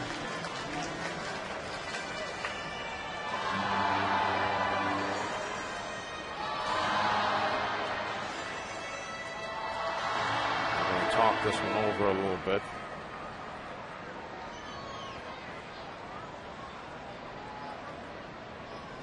What could that be, Bob? Is it possible they say we don't want you bunting? Is that something they could say? Yeah, might have said, hey, you missed a sign. We'll give you the bunt. Or bunts it right back to Myers. A little bobble, but he'll get the out at first. Well, we're wrong. I'm not sure what that was about. Sacrifice moves the runners 90 feet. Really, wasn't the best bunt in the world. Kind of went right back toward the mound. Watch this. Now remember, it's a force play at third. Myers scuffles with it, can't find the handle, and decides just take the easy out. Actually, it looked like he was thinking about going to second, trying to get the double play. Well, we talked about that just yesterday, didn't we? On the radio side. Yep. You don't see pitchers ever making that that play, going to second to first, try and get an easy double play. I always want to try and go to third. I think Myers was looking towards second there when he bobbled it. Hit in the air to left by Garrett Jones, and plenty deep to bring home the tying run as Carlos Lee hangs on and will get the ball in. Well, you have a speedy runner at second. That's one of those rare instances you might, and he bobble, chance to score 2, but at least it's tied at 4. Garrett Jones having himself a night. Yeah, Mr. Ribeye. 4 ribeyes for Garrett Jones. Drifting. He had to leap right at the last second. Carlos is not out there for his glove work. Now 2 outs, tie game. It's a big outfield for him to have to cover. Yeah, he thought he was going to bang up against the wall there. He had more room than he thought. A huge left field here at PNC Park. Remember Brian Giles, first year here in left field, he said how amazing it was. He felt like he was playing so deep, and then balls he had to go back on. He thought he was going to hit up against that wall or field the warning track at any second, and he still had a ton of room behind him. 2-1 on Alvarez. That's why it's nice to have somebody like Tabata as your everyday left fielder, because from a defensive standpoint, to play in this ballpark for half your games, you like to have 2 center field type defenders. The Pirates have that with Tabata and McCutcheon. Oh, Alvarez drives one deep to right center field, off the top of the wall. Alvarez has hit some bullets in this homestand, and he just gave the Pirates the lead. Just 50 ribbies. Didn't get quite underneath that one enough. 50 RBIs for the rookie Pedro Alvarez. Yeah, this was the second one in this homestand that right at the top of the wall.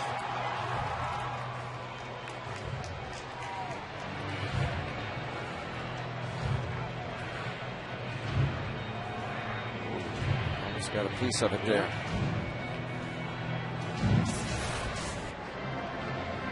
Pointed this out a number of times recently that the batting average isn't all that impressive, but when you think that he's got 50 RBIs in about 3 months, a little bit over 3 months, that's impressive.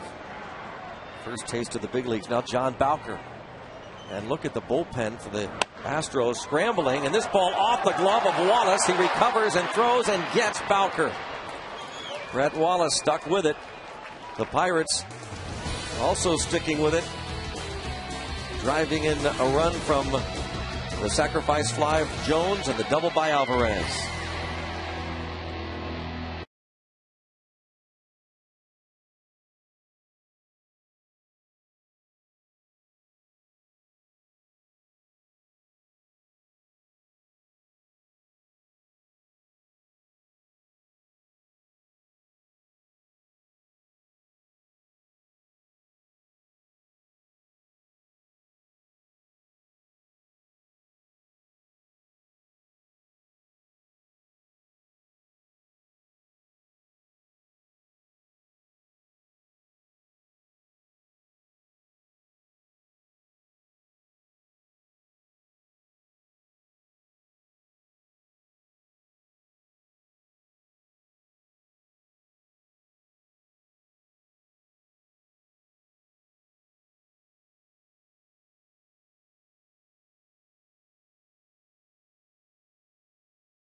Altoona curve. Rudy Owens was named today the minor league pitcher of the year in the Pirates organization for the second straight year, the left-hander.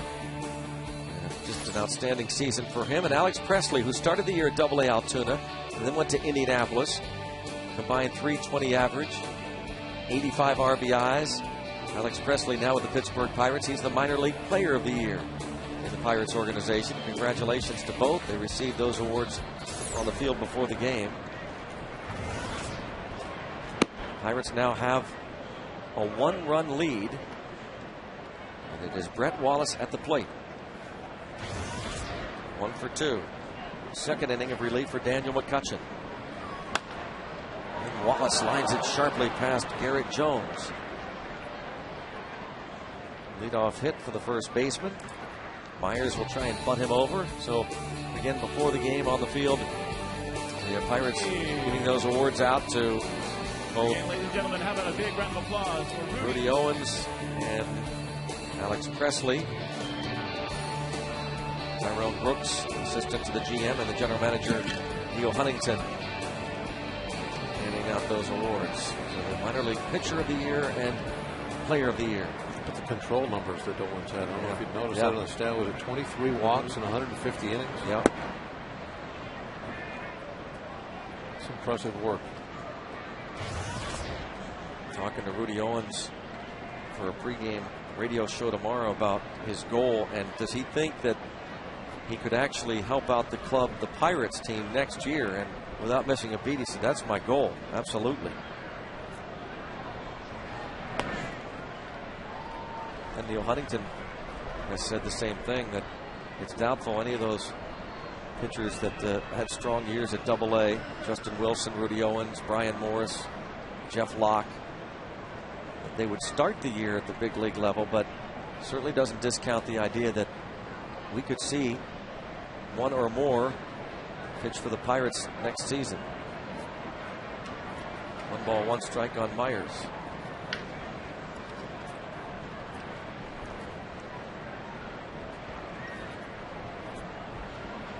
Myers has a sacrifice and a single.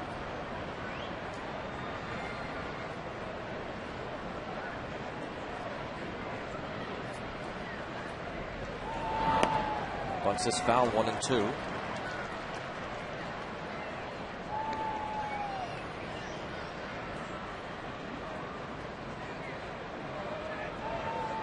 Now, Dave Clark talks to Myers.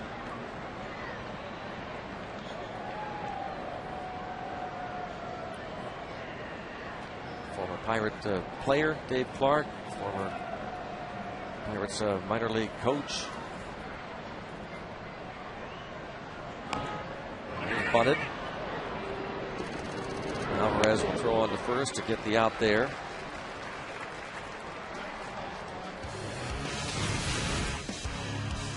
Future bright for guys like Rudy Owens.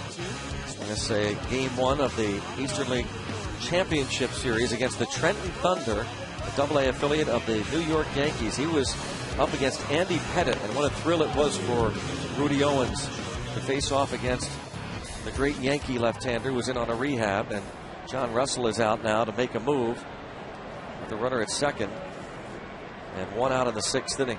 He wants a reliever to face Jason Bourgeois.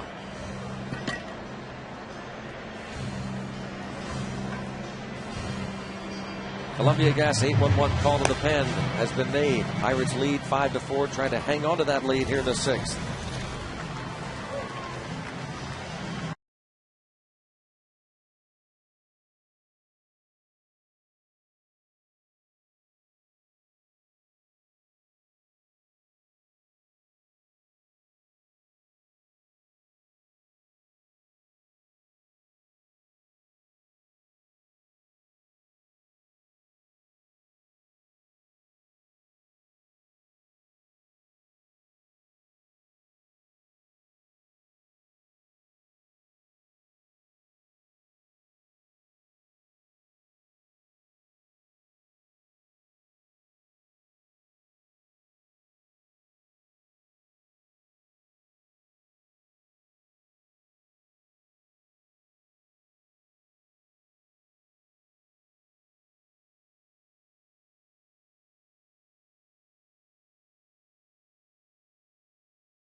check out tonight's Coors Light Freeze Can.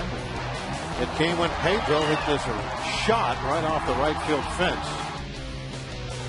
Watch this. We had a real good chance of having an umpire review tonight, don't you think, Greg? I would say so. That fan could have held on, but he didn't.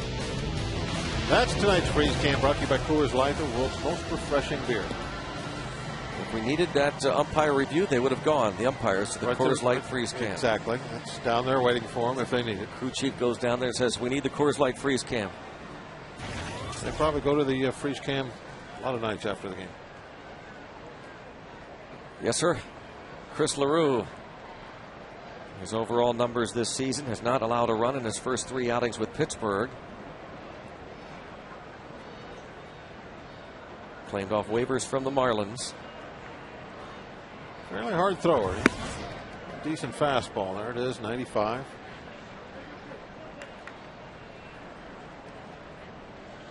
Pitched a scoreless inning Wednesday against the Cardinals. Got that classic pitcher build. He's a big man. Looks like he should be able to throw the ball hard.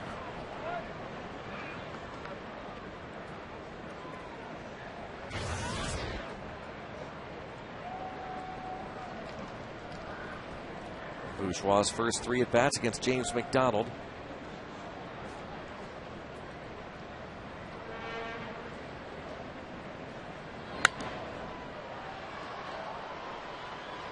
And in case at the outset of the ball game, James McDonald really had to work against Bourgeois at the very start.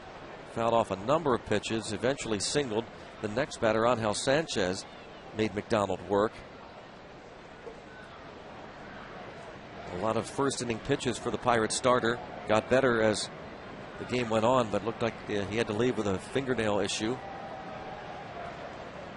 The nail was coming off.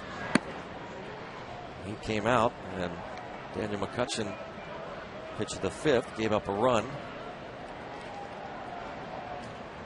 And started the 6th, gave up the hit to Wallace. Myers sacrificed him to second, and now it's Chris LaRue.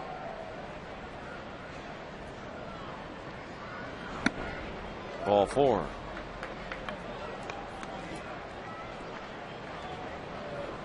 A reminder to stay tuned for tonight's AGH Sports Medicine Pirates postgame show. You can watch your Pirates' favorite Gatorade replay moment voted on by you, the fan. Will it be the June 5th game against the Giants, Lastings Millage making the game-winning catch on the warning track, or Pedro Alvarez walk-off homer August the 7th against Colorado? Stay tuned to the AGH Pirates postgame show coming up right after the game. Final out to relive the winning moment decided by you, the fan. We'll be relieved once we see it. Relive it. I get a kick out of it when I see you mess one up. Do you really? You like that? That just makes me smile a little bit. There's so much pressure when I'm reading it. Well, pressure too. Can't get every word right. And most of the time I fail. But they don't mess it up. FSN. The AGH postgame show. No, they don't.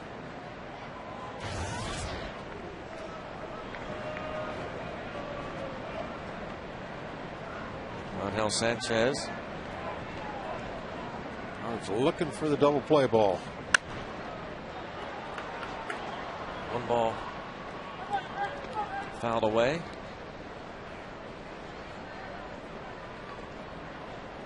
A 1 count. Chris LaRue, who grew up in Toronto.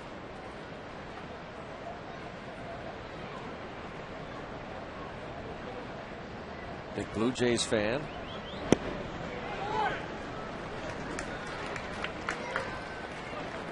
Just told, you've got to be kidding me. Speaking of the Blue Jays, Bautista hit another. Jose Bautista. Oh, man. What do they do? Throw underhand now? Jeez. Ground ball, base hit to left. And Dave Clark waving him home, and he'll score as Bowker overruns it. It is 5-5. Ground single RBI for Sanchez, scoring Wallace. You could hear Dave Clark saying, go, go, go.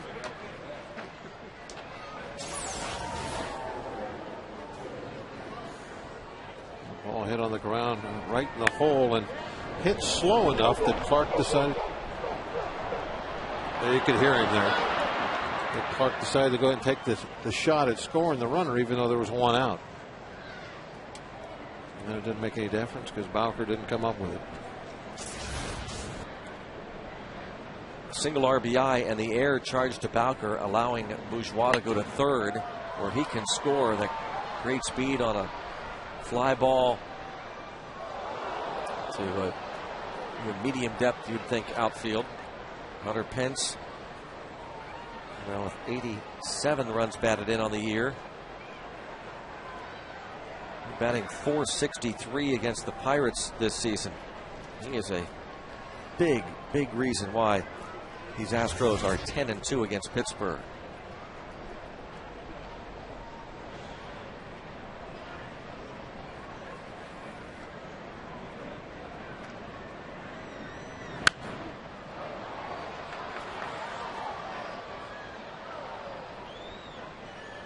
He's driven in 10 of his 87 runs against the Pirates. Buccaneers working.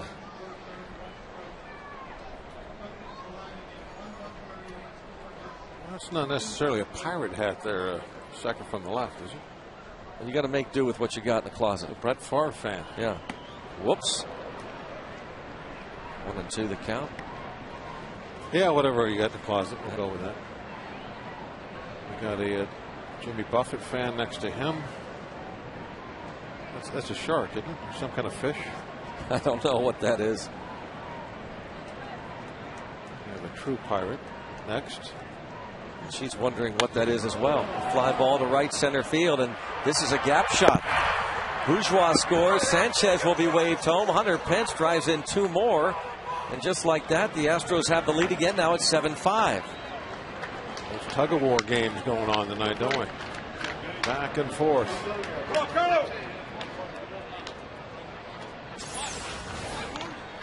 You know, you would have thought tonight would be a pitcher's duel, wouldn't you? In fact, I think around the dinner table, somebody even mentioned we probably would have a pitcher's duel tonight. And now it's 7-5 in the top of the sixth. Anything but a pitcher's duel. Now it's Carlos Lee takes a strike. The Pirates bullpen hasn't done a job, as Daniel McCutcheon gives up two. LaRue has given up a pair. Now Sean Gallagher starts to loosen up.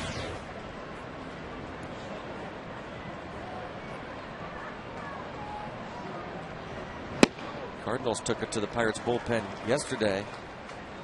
Sean Ho Park gave up a pair in his one inning. Gallagher gave up a run.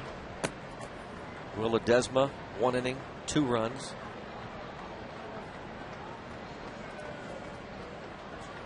Greg, I was thinking on TV nights when we're have the open and stuff, we should dress like pirates, like some of the fans do. Why don't we? Like we should. Let's go get us some gear. We'll be happier than that guy, though. Yeah, this is a rough top of the sixth right now. Going to come back. It's been, as you say, one of those games. Yeah, see, they said they're talking about us. Yeah, we're on TV. They're saying there's something about your. Yeah, they want to know why you. There we are. Why do you look like a Viking? Foul ball.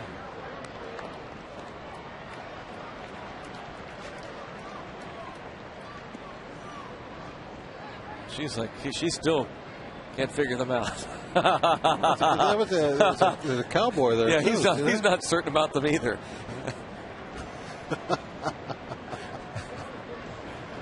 Oh, it's so much fun to come to the ballpark.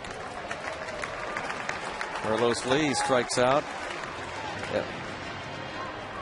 And tomorrow night will be a lot of fun. Still tickets available, but you better grab them, because tomorrow night, the final post-game concert of the year following the 7:05 game. One of America's favorite pop jam bands, OAR, performing in concert. They're going to put on a great show. Pirates.com for tickets tomorrow night following the 7:05 game, the final post-game concert of the year.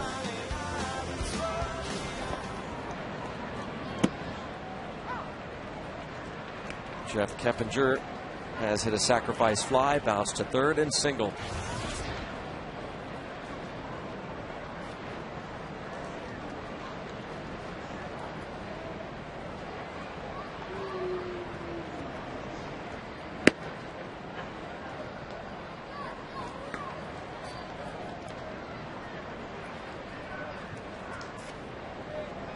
Chris LaRue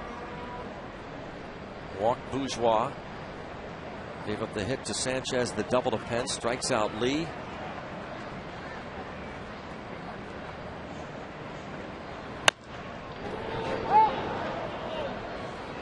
Alan Porter, the first base umpire, has to skip out of the way of that bounding ball.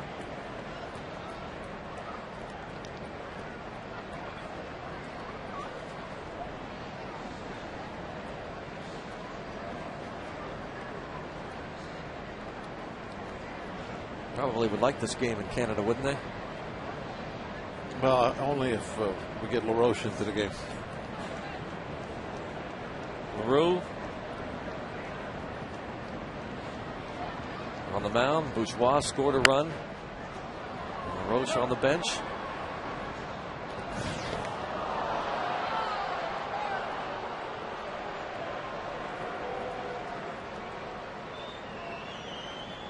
They still have Bobby Crosby. It's a blue chalk. Yeah.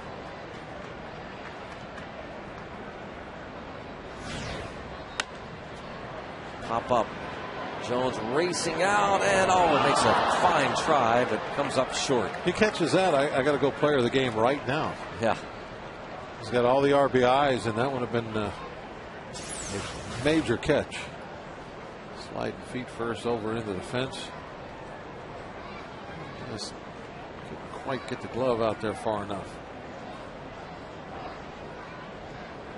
I think he was a little worried about the fence. I don't think he was at full extension. He wasn't sure how close he was. Keppinger a base hit to left. Another run in. Now the Astros lead by 3.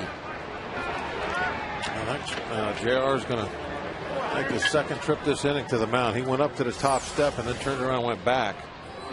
And I think he's just waiting for the hitter to get up there. You can hear Clark again yelling, "Come on, come on, you got to go." Another disappointing outing for member of the Pirates bullpen the last couple of days. John Russell go to the bullpen. Columbia Gas 811 call to the pen.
Trib Total Media Youth Baseball Softball Team of the Month will be featured this Monday during the Trib Total Media Pirates pregame show. Congratulations to all the teams featured during the season, and thank you to all who wrote in to tell us what makes your team special.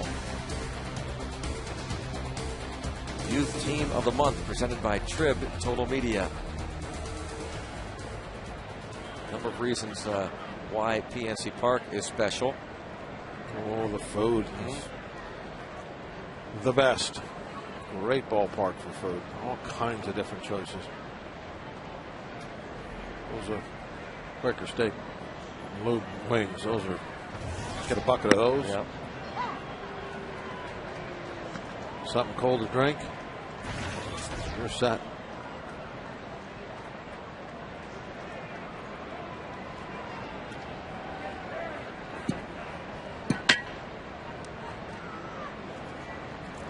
Sean Gallagher ahead of Chris Johnson, 0-2.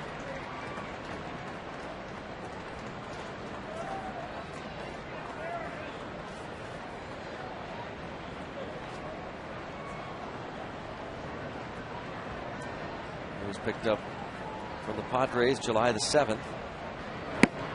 Quick work from Gallagher, 3 pitches to retire Johnson, but 3 runs charged to LaRue, 1 this inning to McCutchen, and now Houston leads at 8-5.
The 6th inning, and Garrett Jones has had the big night offensively, driving in all 4 of the 5 Pirates runs. Pedro Alvarez an RBI double. Andrew McCutchen has scored a couple of runs. Brett Myers trying to get through 6. Yep, here it is. Garrett Jones. It's hard to believe it's September 24th. Look at that shot. Bounce to third. Chris Johnson throws out Cedeno. Pirates looked like they had Myers on the ropes. There was actually the bullpen was starting to scramble a bit last inning. There's movement in the bullpen. James McDonald left after just 4 innings. Had fingernail trouble. Lost an awful lot of pitches early on in the game, but I don't think that was a factor when he came out after 4 innings. He still. Pitch count wasn't all that bad, but they kept working on that fingernail. I think it looked like the middle finger was the one that they were messing with.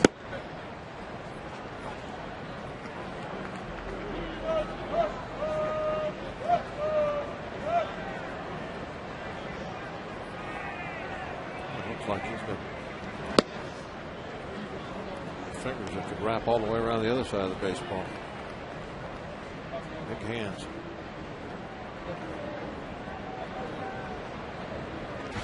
ball, 1 strike count on Snyder.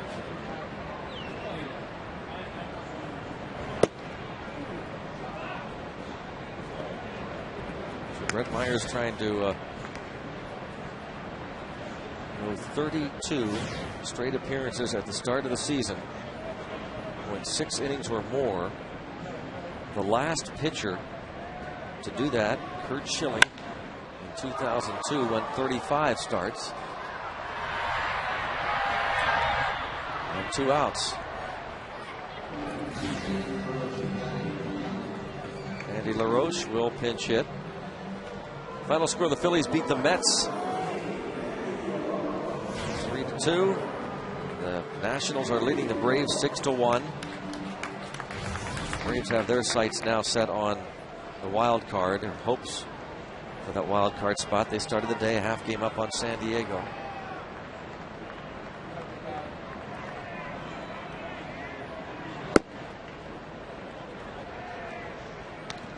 Still no score in Colorado. It's the most important game going on tonight right now. The Rockies have to win. Must-win game for Colorado.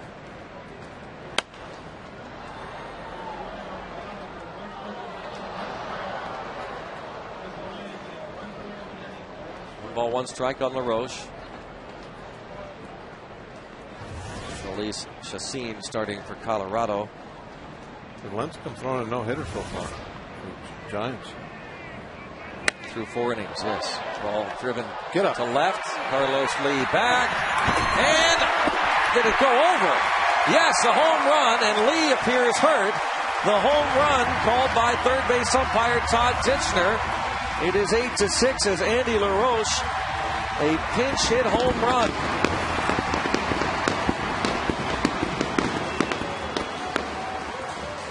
It is now 8-5. I think he's holding his wrist at first. He hit it hard on the top of the fence. Looking to see what happened to the baseball. There was a fellow over to the right that ended up catching the ball, but I think he hit on top of the wall originally. Watch it hit on the top of the wall, right there. And then the guy down on the right side reached in and caught that ball. Good effort by Lee, though. Wow. Another look, a different angle here from the splash cam. No, he didn't catch that ball. No, he did. The guy down the line kind of made a lunge for it, knocked it down, but he did not catch it. There will be no discussion of whether that was a home run or not. Definitely ended up in the stands.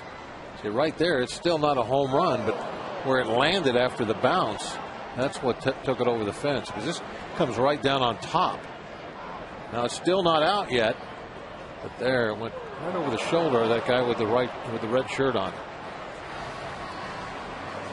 Again, great looks from the HEH camp, and Andy LaRoche, he has really struggled. He's hung in there, been a real pro about it. His first career pinch hit homer. An 8-6 game. And he's going to go play some winter ball too, isn't it? Yep. We understand. That's good for him. He needs to go somewhere and get a lot of everyday at bats.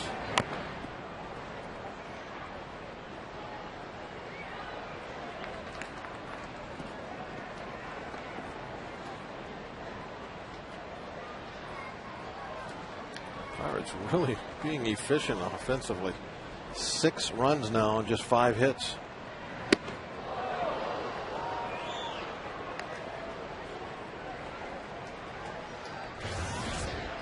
One of those hits belongs to McCutchen in the first inning. He walked his last time up and stole a base.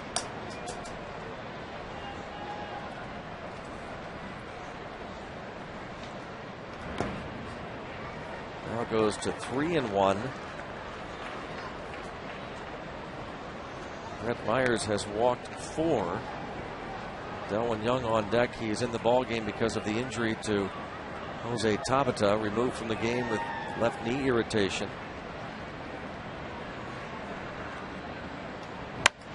And a bouncing ball through the right side. And here in the 6th inning, the Pirates will bring the tying run to the plate in the person of Delwyn Young. Well, he just can't get McCutchen out, can he? McCutchen now with 8 hits in 13 at bats against Myers. That's setting the tone early in your career against a guy. Got a run here. How easily he stole that base last time. And that was on a 4-5 delivery to the plate. Myers is not real quick going home. I had him on 2 pitches, a 4-4, and then the one he stole on me was a 4-5. At that speed, McCutcheon can get second every time. Saw Dave Clark positioning.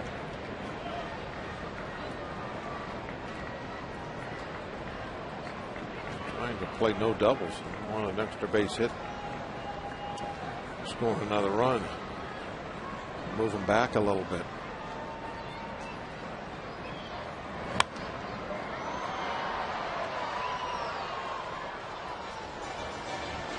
That time it was a 1-3, a little bit quicker. Maybe in his mind he was very aware of how easily he gave up that stolen base. So making an effort to get there a little quicker this time.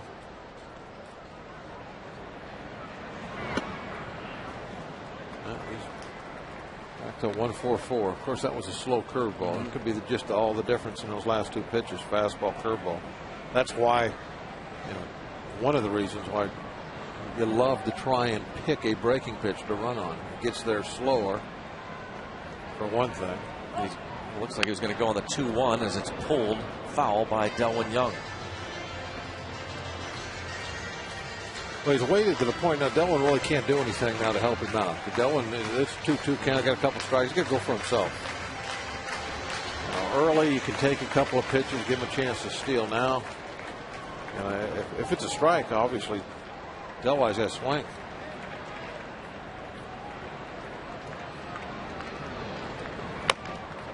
Dribbler.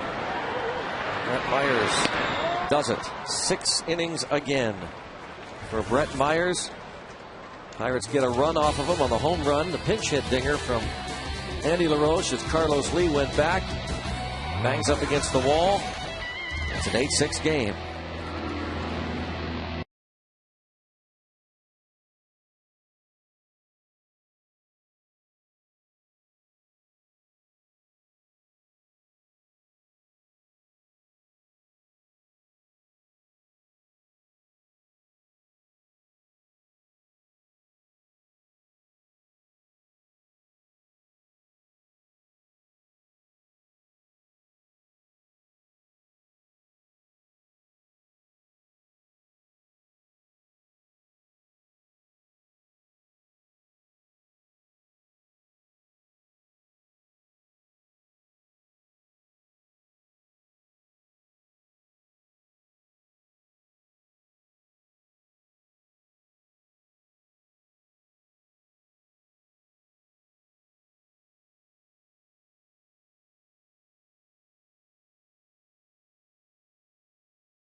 This Sunday, Pirates and Astros at 1:35. The Parrot driving that Mini Cooper.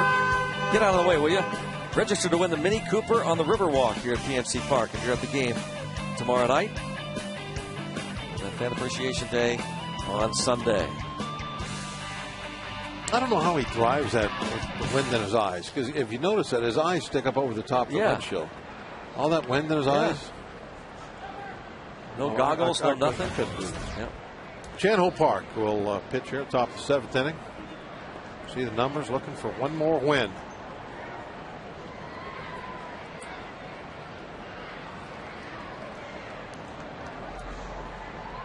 Tied with Hideo Nomo.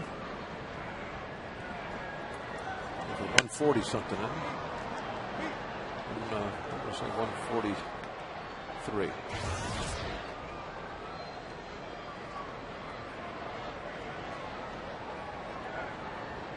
$123. Okay.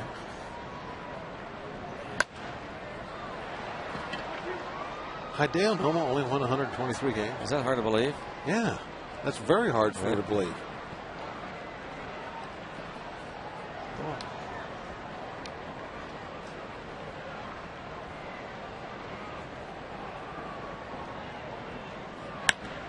Oh, off of Chan Ho, a little kick save and a beauty on the first.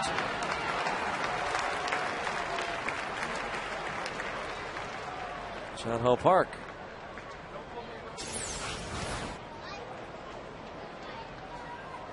Got it out there nice. Little skate save. Yeah, skate save, that's right. Chan Ho Park. One of successful years.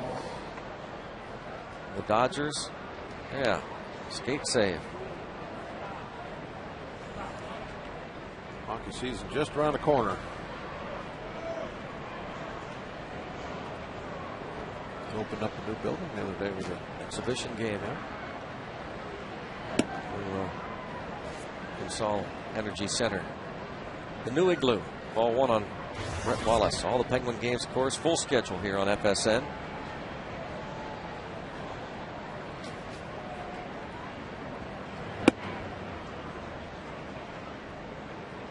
Two-0 count on Wallace.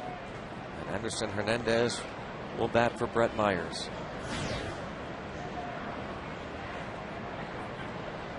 Wallace a couple of hits.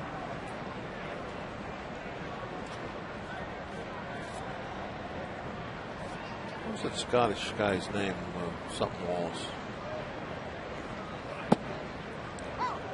William Wallace. William Wallace. Yeah.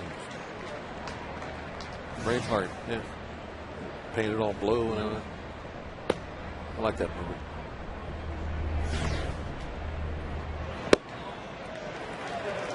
2-2 on Brett Wallace.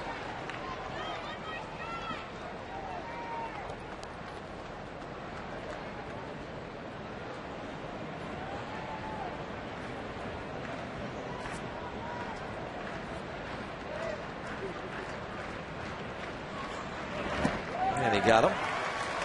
2 down. Now we're showing the Parrot driving that Mini Cooper, Mini of Pittsburgh. The Aspendale will make you smile. We took a unique behind-the-scenes look at the bird cage here at PNC Park. But Parrot let us in. It's definitely a great behind-the-scenes look. Yeah, that's where he lives. And the TV, the bike. There's a cell phone. Cell phone. Let's call it Tim Never. Tim, yep. Vegas. You got all the launchers. Everything's there. But there is one thing that I thought I would see that's not there. Why isn't there newspaper all over the floor?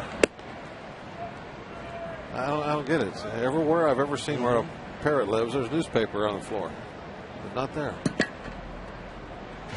Good question. He's got quite a lair, doesn't he?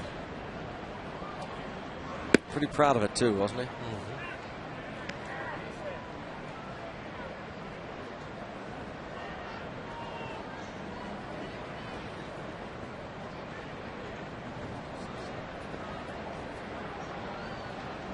Two-0 count.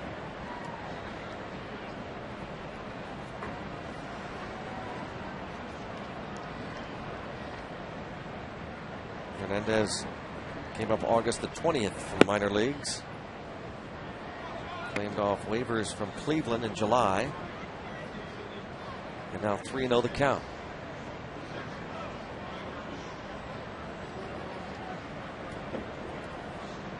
Brett Meyer goes 6 innings, gives up 6 runs.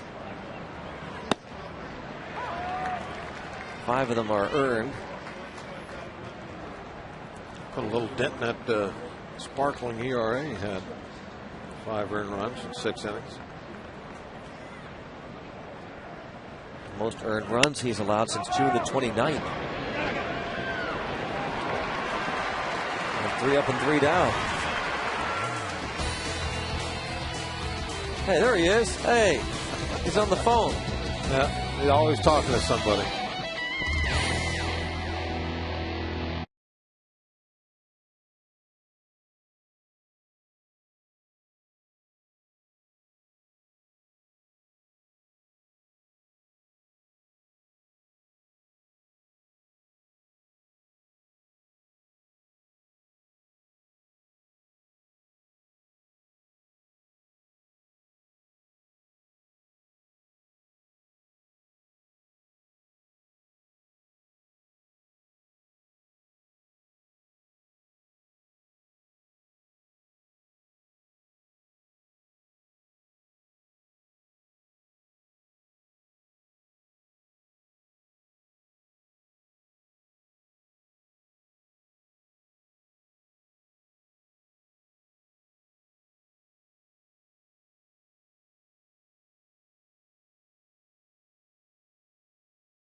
University Teaching You the Game segment. Pirates third base coach Tony Beasley schools us on the proper way to take a lead off first base. So we're going to talk a little bit about the proper way to approach stealing the base. Here we go.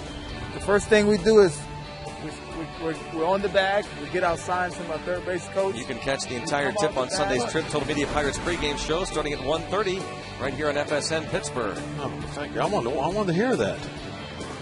You have to watch the show. Yeah. Oh, Tim Nevert's on the... Who's he talking to? Is he on the phone there? He was on the phone to somebody. I was going to have to get... Who was he talking to? I don't know. Aha! On the phone to Tim. Chatting. Now, you and Blash used to be like real tight. You used to call him all the time on the phone, and now you don't talk to Steve anymore. Oh, the hot dog launching thing hasn't gone well, Parrot? Yeah, and he's not happy, is he? Blash gets mad because when the Parrot shoots the... See? They used to be buddies. And now he's taken him off his off the calling speed list. dial. Yeah. Now, aha. Yeah.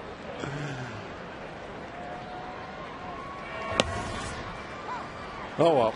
Hey, Parrot, thanks for letting us in on the bird cage. Back to business. Appreciate that. Got some work to do? Okay. The Parrot's out of here.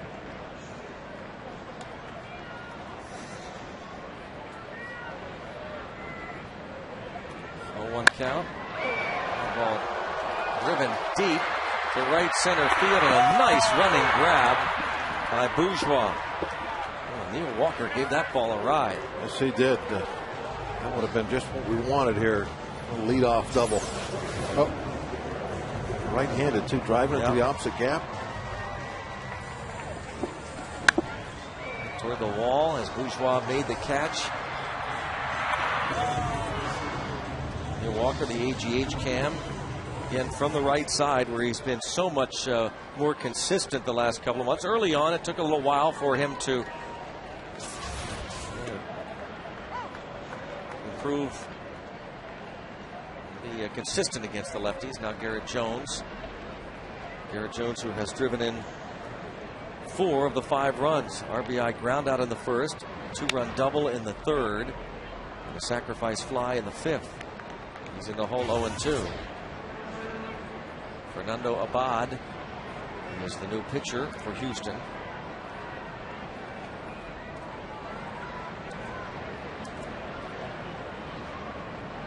He is not allowed to run in 13 of his 15 appearances. He wanted the call there. He came up in mid-August from AAA Round Rock. 2.40 ERA in 16 appearances. Started the year AA.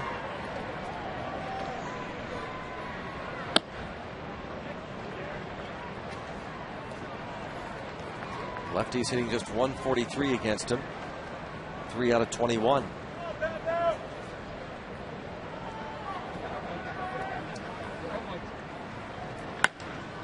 That ball hit well toward the gap in right center field. Off the tip of the glove of Bourgeois, and Garrett Jones has at least 2. He'll go for 3. What a night for Garrett Jones.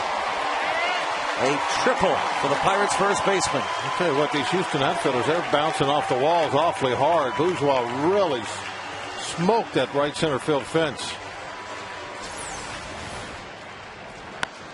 Ball maybe had just enough hook on it. But keep moving away. Got right off the end of Bourgeois' glove. Look at that, right out there on the very edge. And with 1 out, that's very important that he got the extra 90 feet. Because they're going to play the infield back now. They have a run to give, so it's there for us to cut the 2-run deficit to just 1. All we need is a ground ball to the right side or to the middle, or a routine fly. Should be enough. Lee doesn't have a great arm. Now backpedals as he might not even catch it. Yeah, he was setting up for a throw, and ball drifted on him. So a sac fly for Alvarez. It's a 1-run game. 2 more RBIs for Alvarez. It gives him 51. I'm about ready to go with Garrett Jones, player of the game, even though he didn't make that catch earlier. Here he's got all those RBIs, and here he comes up with a 1-out triple to get us another run. And off a lefty. And Lee having trouble tracking that one down. What a night for Garrett Jones. Pirates back to within one as they continue to battle these Astros. Ball one on John Bowker.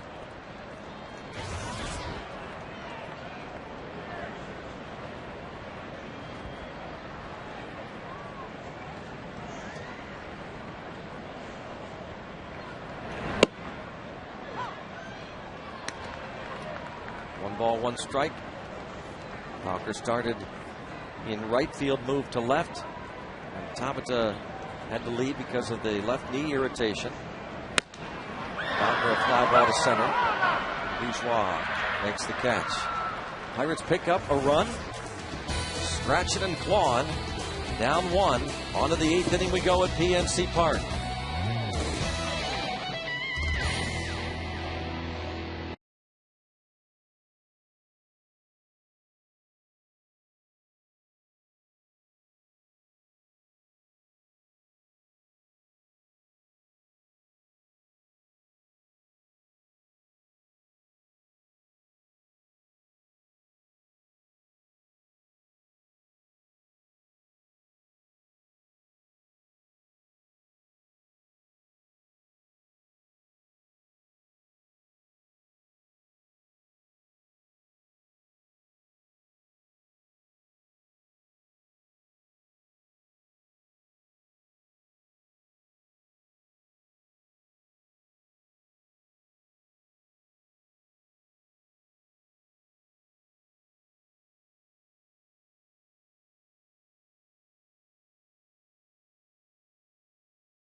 One out triple. Scoring the 7th run of the game. Pedro Alvarez has picked up 2 ribbies. That sac fly brought in Jones. Pirates now down 1. In Chan-Ho Park, a 1-2-3 7th. Looking for a reliever to put up another 0. Park asked to do that here in the 8th.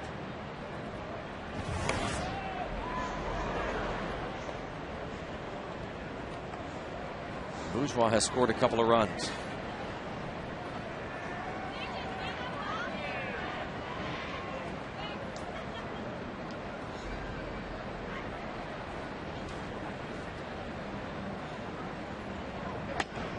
Off the end of the bat, easy for Park. Very nice. Got to get through this inning, keep it a 1-run game. He is looking to put himself maybe in line for that record-setting win.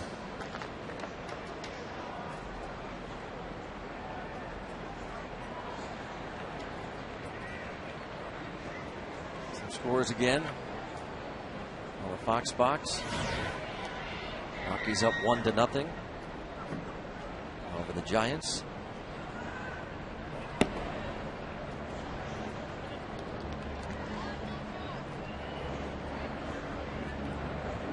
Phillies beat the Mets. Nationals winning big over Atlanta. Back in it by Walker, and a nice play. Yeah, that was smooth, right?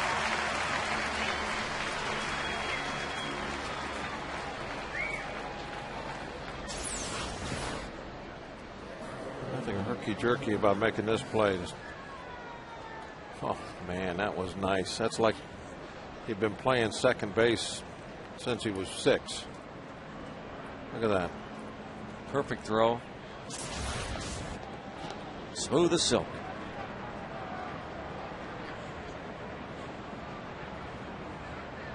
Hunter Pence fouls it out of play. This is the troublemaker here this season, Hunter Pence, against Pittsburgh pitching. John Ho Park looking for 2 perfect innings of relief.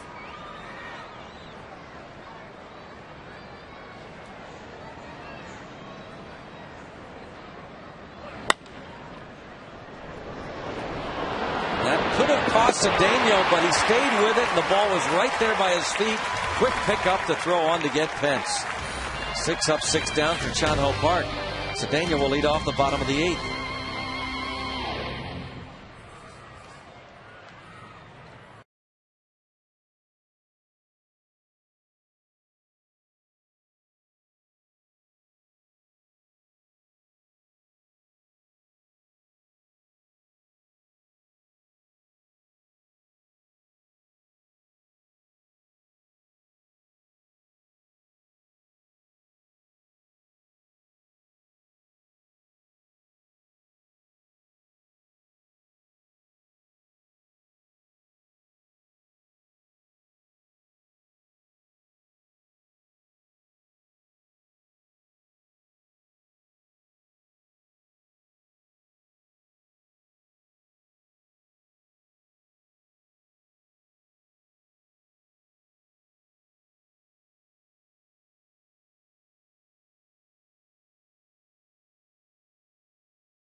Down the stretch in the American League, we showed you earlier what was going on in the National League. Of course, the Twins have wrapped up the Central, but still undecided who's going to go in as the wild card entrant in the American League, the Rays or the Yankees. And right now, the Yankees and Red Sox involved in a slugfest at Yankee Stadium, 10-7. Boston leads that in the 8th. And the Tampa Bay Rays hosting Seattle at the Trop in the 8th inning lead, 5-3. So if those 2 scores hold up, the lead for the Rays and the Red Sox to beat the Yankees, then Tampa Bay would overtake New York in the American League East and would end up playing Texas, the winner of that division. And the wild card would play the Twins. Still have to decide, again, the division winner in the American League East. Texas will be wrapping up the American League West if they take 2 of the next 3 in their matchup with Oakland. They'll secure that. Cedeno bounces this ball to second.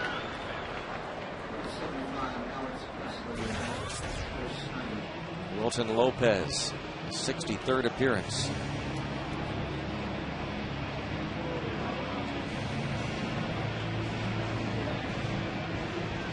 Pretty nice numbers.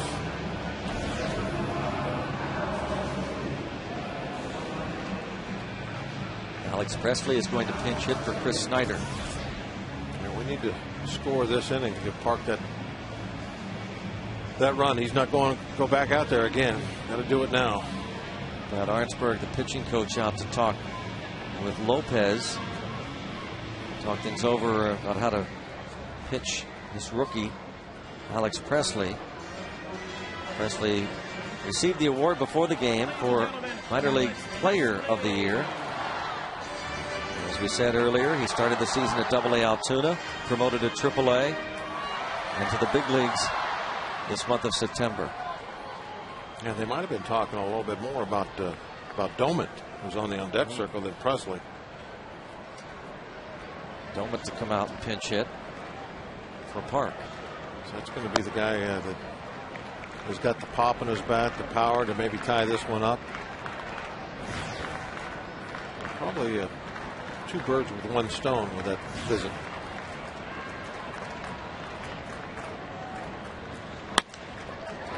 And Alex Presley, a pinch hit single to left. Step right up. Mr. Rookie, Alex Presley. And he's got a ton of speed. So worked out nicely getting him on base.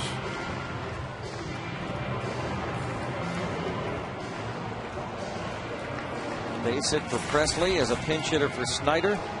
Now the batter, Domet. A pinch hitter for Park. Brandon Lyon has been a closer this season with Matt Lindstrom on the DL. Lindstrom is back.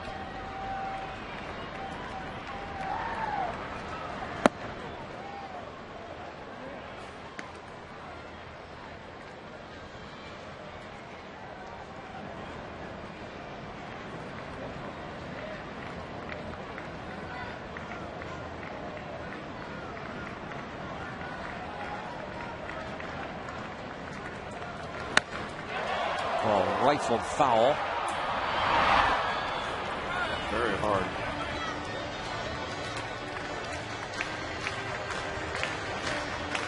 He can turn on a fastball, can he? Yep. 93 miles an hour, and he sizzled it just a little foul.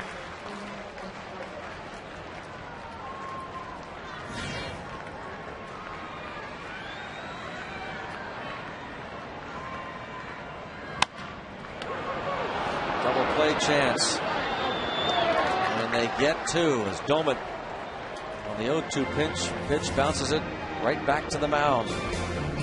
On to the ninth. 8-7 Houston.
Inning.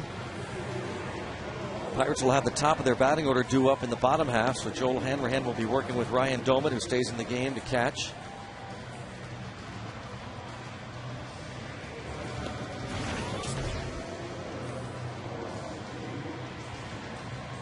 '69th appearance of the season for Joel Hanrahan.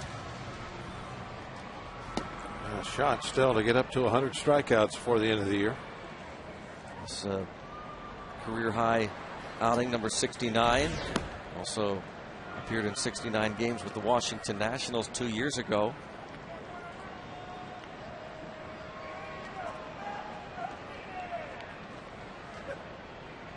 Carlos Lee has walked, flied out, popped to second, and struck out. And tried to run through the left field fence.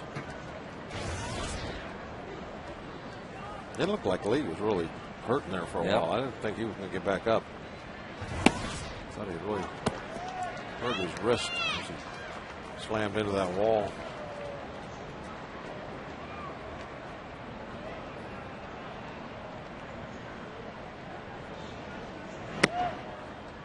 Right where that ball hit, if I remember correctly, there's a pretty good metal railing that runs right along the very top there. Where, you could come down and miss that padding. Nice play by Delwyn Young. Doesn't have a lot of experience out there in right field with Pittsburgh, but nice job. Very nice play. Look at the way he's looking over his shoulder at what happened. There's that fence. There's just on the other side of the padding and very close to the top. There is that metal railing that if you come straight down on it, and that's what the ball hit when you saw it jump sideways. Come straight down on it, it's still very hard and unpadded.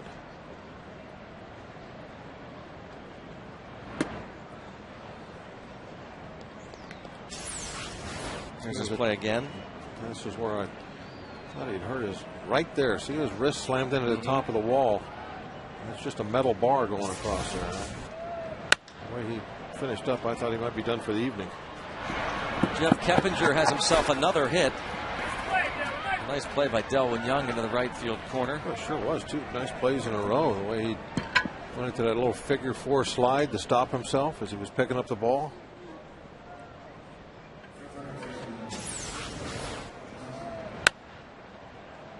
Not any room in the corner to stop yourself, so that he has to go into that slide.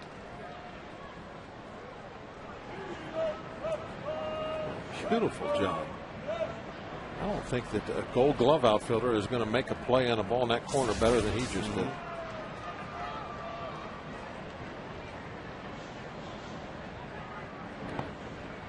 Blocked by Domit.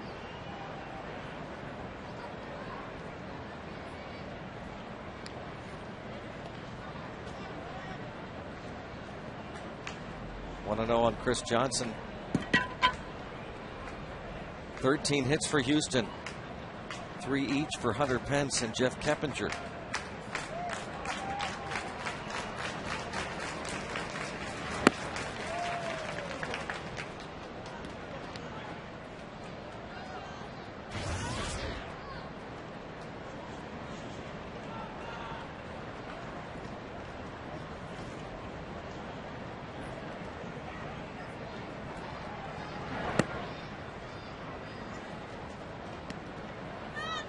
Hanrahan falls behind Johnson 3-0.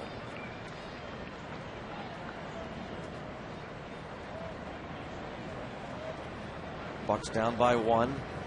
Want to give McCutchen, Young, Walker, maybe Jones a chance.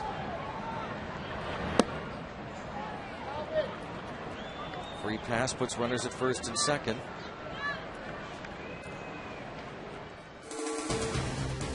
Your Western Pennsylvania Toyota dealers present the road ahead tomorrow night in Houston, Sunday afternoon the Astros to finish up the home schedule in 2010. 6:30 coverage begins tomorrow night with a trip Total Media Pirates pregame. Then on the road, St. Louis for 3 and Miami for 4.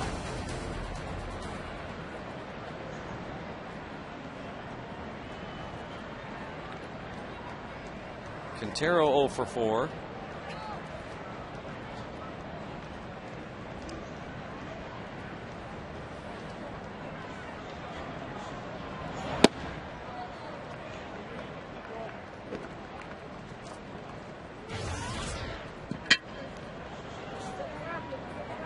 First 2 at-bats against the starter James McDonald. Struck him out in the first inning, and then Quintero tried to bunt his way on in the 4th. He's grounded out 3 times. This is an excellent double play candidate. Bouncing ball past Neil Walker. Got the ground ball, but couldn't get the double play, or just 1 out. Alberto Quintero singles up the middle to make it a 2-run game. Big hit there for Quintero. Yeah, this is huge. You're looking for the ground ball, get that double play. You got it. It's right over the edge of the mound, though, and Walker couldn't quite stop it.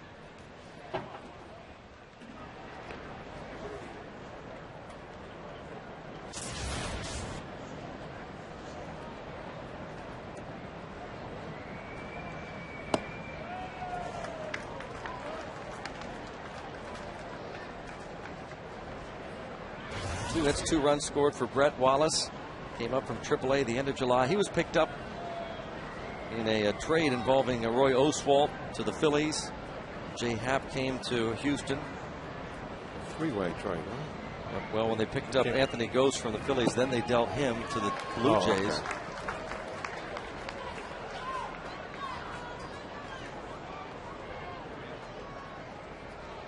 2 on, 1 out.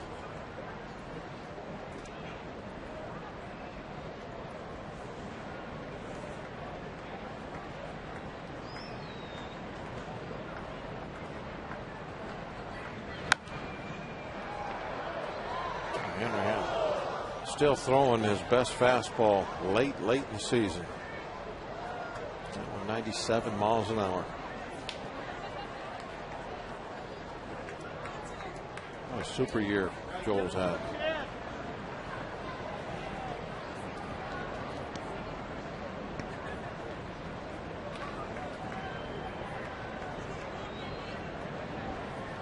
His 94th strikeout will be a new career high.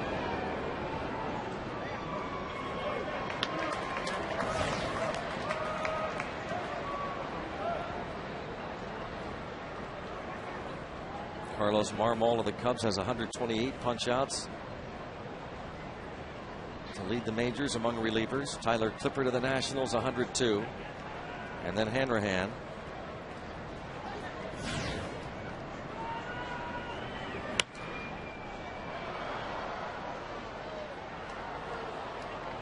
Clippard gets an opportunity to throw more than one inning occasionally. He's not, at least against us, he's come in and pitched in a lot of different type situations.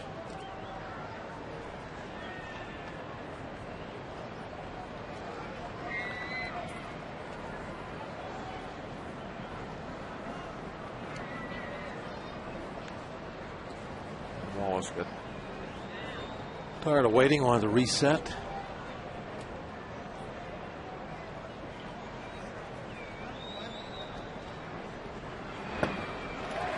There's a new career high in strikeouts for Hanrahan. 2 down. Hat trick for Wallace.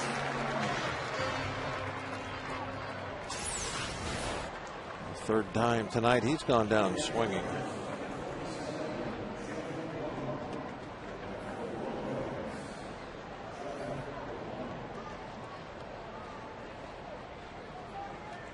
Good hard breaking ball. That's where a ton of his strikeouts have come this year. People chasing that slider down and in, or down and away if they're righties. Jeff Blum, veteran switch hitter, bats for Wilton Lopez.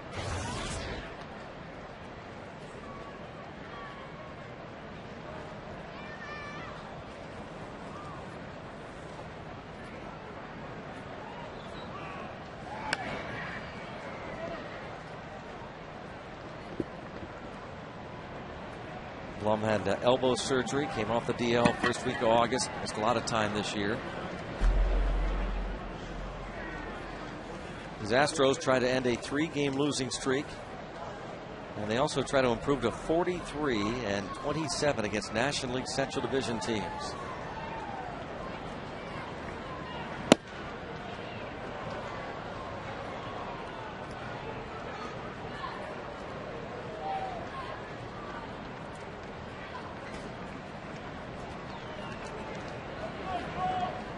A run in and a 2-run advantage now for Houston.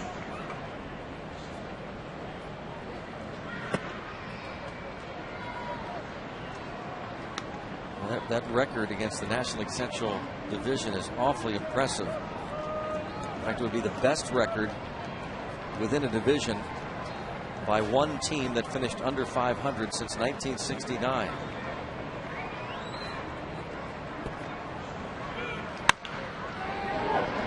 That sneaks through. Young will throw toward the plate. It's a 3-run lead. Domit's throw is late. Jeff Blum delivers an RBI single. It is 10-7 Houston. Just a couple of ground balls that barely made it through, giving him a nice little cushion.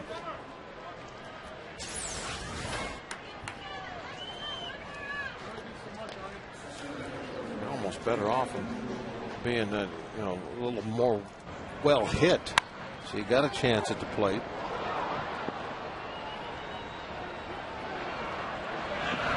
Del White put a good throw right on the plate, but just couldn't get there in time. You wonder what they're going to do this winter, what kind of changes they'll make. They're going to be thinking that they're pretty close to being competitive again, what they've been able to put together here the second half of the season.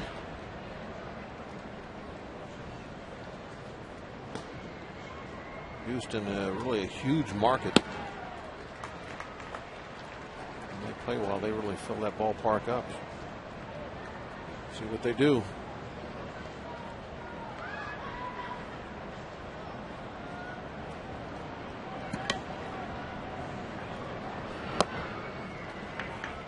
Moving Oswalt, Berkman, you would think that really opened up some cash to do something else with.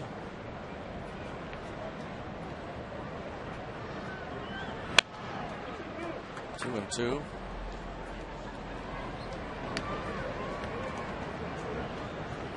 Carlos Lee is the big contract. Still have a couple more years on that one.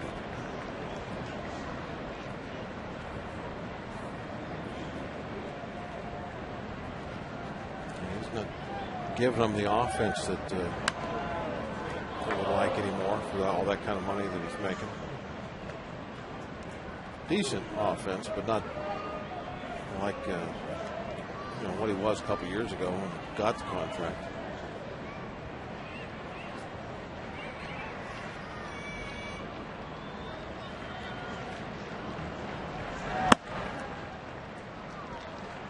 Three-two count. This game, Pirates had a shot even after James McDonald left with that fingernail issue, going 4 innings, 3 runs. The Pirates able to score 6 runs off Brett Myers in 6 innings, but the bullpen is really the story tonight for the Pirates. Just very ineffective. Even Hanrahan gives up 2. Unusual for him. But Pirates will take a shot here in the bottom of the ninth. Andrew McCutchen will lead things off. He'll be followed by Delwyn Young, and then Neil Walker, and hopefully get some men on for Garrett Jones and Peyton.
Innings, 1 run, a walk, 7 strikeouts, earns his 20th win for his Cardinal with 20 W's since Chris Carpenter 5 years ago. Jed Lowry, 4 for 4, a home run, drives in 3. Red Sox are leading the Yankees 10-7 in the ninth. And by the way, A-Rod has hit 2 home runs in that game. Now he's 27 on the year. Mark Teixeira, Nick Swisher, Curtis Granderson also with home runs. A wild one at Yankee Stadium. Jose Bautista hits 2 more, 52 now, and leads Albert Pujols by 11 for the Major League lead. Justin Verlander, a complete game, 4-hitter, 1 unearned run, didn't walk the batter, punched out 11. The Tigers beat the Twins 10-1. Mazda, in case you missed it, around the majors.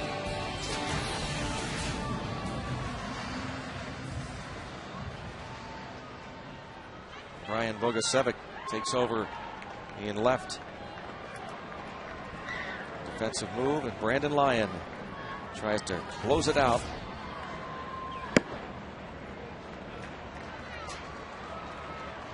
And get Brett Myers his 14th win.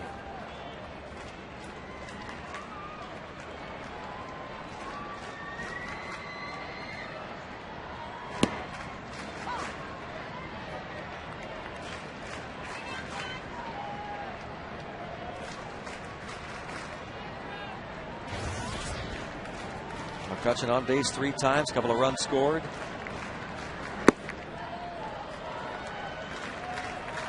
It's 2-1.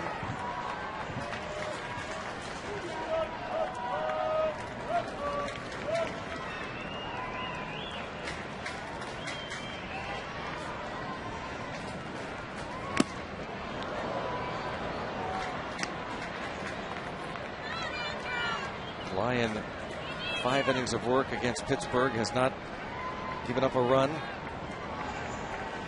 covering 6 appearances.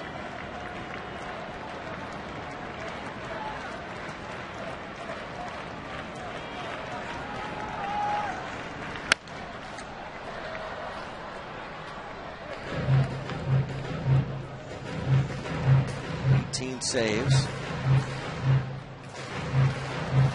Got his 18th save on Sunday over the Reds at home at Minute Maid. He's converted 18 of his last 19 chances.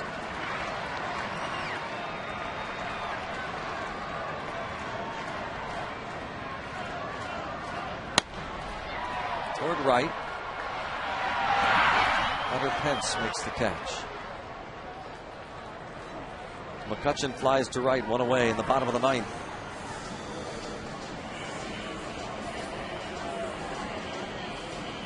AGH Sports Medicine Pirates postgame with highlights and analysis is coming up next. Paul Alexander and Kent DeColby. Don't forget the Gatorade replay moment will be shown. Who did you vote for? Which replay did you vote for? Find that out. Relive that moment.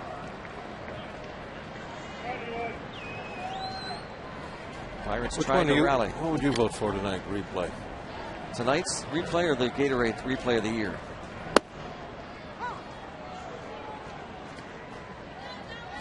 Melich's catch or Alvarez's walk-off home run? Replay of the year, I'd say Alvarez's walk-off. How about you? Yeah, I'll go with that.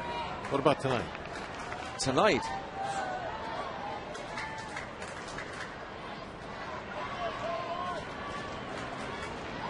I like the Jones triple. Wow. That's what I was thinking. Not often we're thinking of the same thing. No, that's very rare. The Jones triple made it an 8-7 game. Astros led 3-1 going into the bottom of the 3rd. The Pirates tied it up on the Garrett Jones 2-run double. Bounce to Keppinger. 2 down. The Astros took a 4-3 lead in the 5th. Off Daniel McCutcheon, but the Pirates answered with 2 in the bottom half. Sacrifice fly for Garrett Jones, an RBI double for Alvarez, and then 6th inning. McCutcheon gave up a run, and Chris LaRue, who would be tagged with a loss, gave up 3. And though the Pirates did get to within 8-7. Joel Hanrahan giving up 2 in the top of the 9th. Pirates 1 out away from losing their 100th game of the year and ending any hopes that they would finish with a winning record at PNC Park.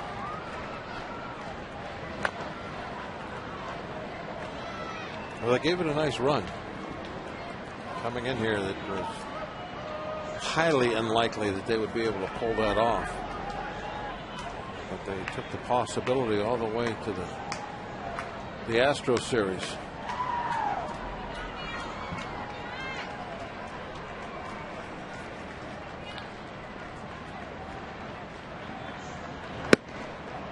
If they win the next 2, maybe it's a little consolation, but it's an interesting note. If they're able to win tomorrow night and Sunday and finish at 40-41, It would be the second best home record by a team with 100 losses all time. The 1977 Atlanta Braves went 40-41. It's not over yet. Neil Walker the base hit.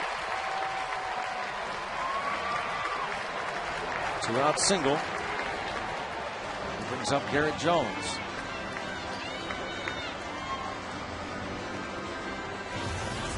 A lot of pop in that bat on deck. Pedro Alvarez, he's the tying run.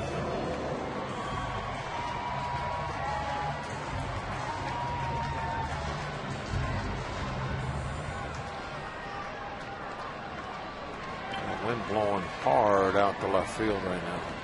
Just big flag starched out on the poles out beyond the bullpens. Look at that. That's a pretty good breeze carrying the ball out toward home run territory.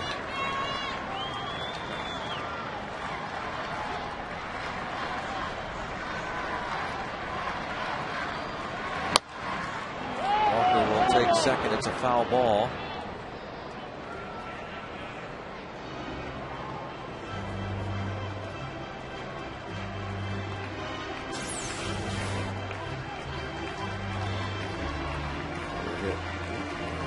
Toe, barely.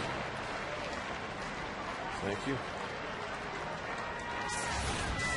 That one didn't get him by much, but had a good quick reaction there.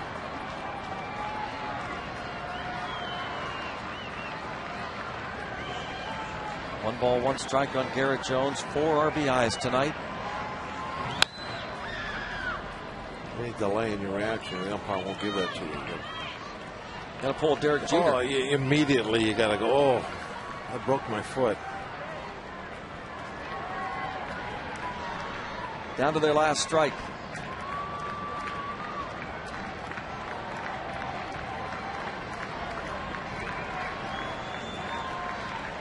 By the way, the team with the best home record all time for a team that lost 100, 2006 Tampa Bay Rays. Whoa! Goodness. Man. Well, that's where they were given a target up there. Whew. Watch the target here, Greg.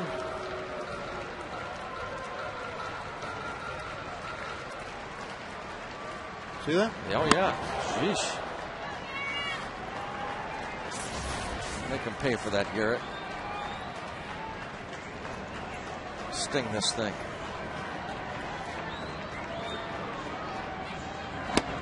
He went. That's the ball game. That will do it.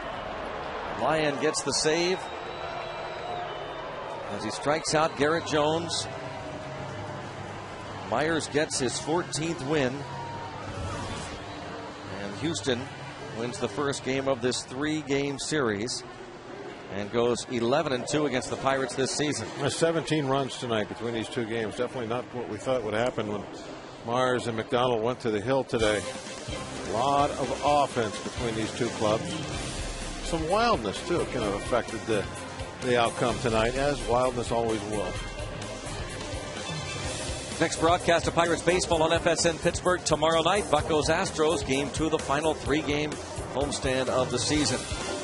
And our coverage begins with a Trib Total Media Pirates pregame starting at 6:30. Steve Blass will join us for the call at 7. Final score, Astros outlast the Buccos 10-7. For Bob Walk and our entire FSN crew, Greg Brown saying thanks for watching. Please stay tuned. The AGH Sports Medicine Pirates postgame will begin right now. 10-7 final, Houston.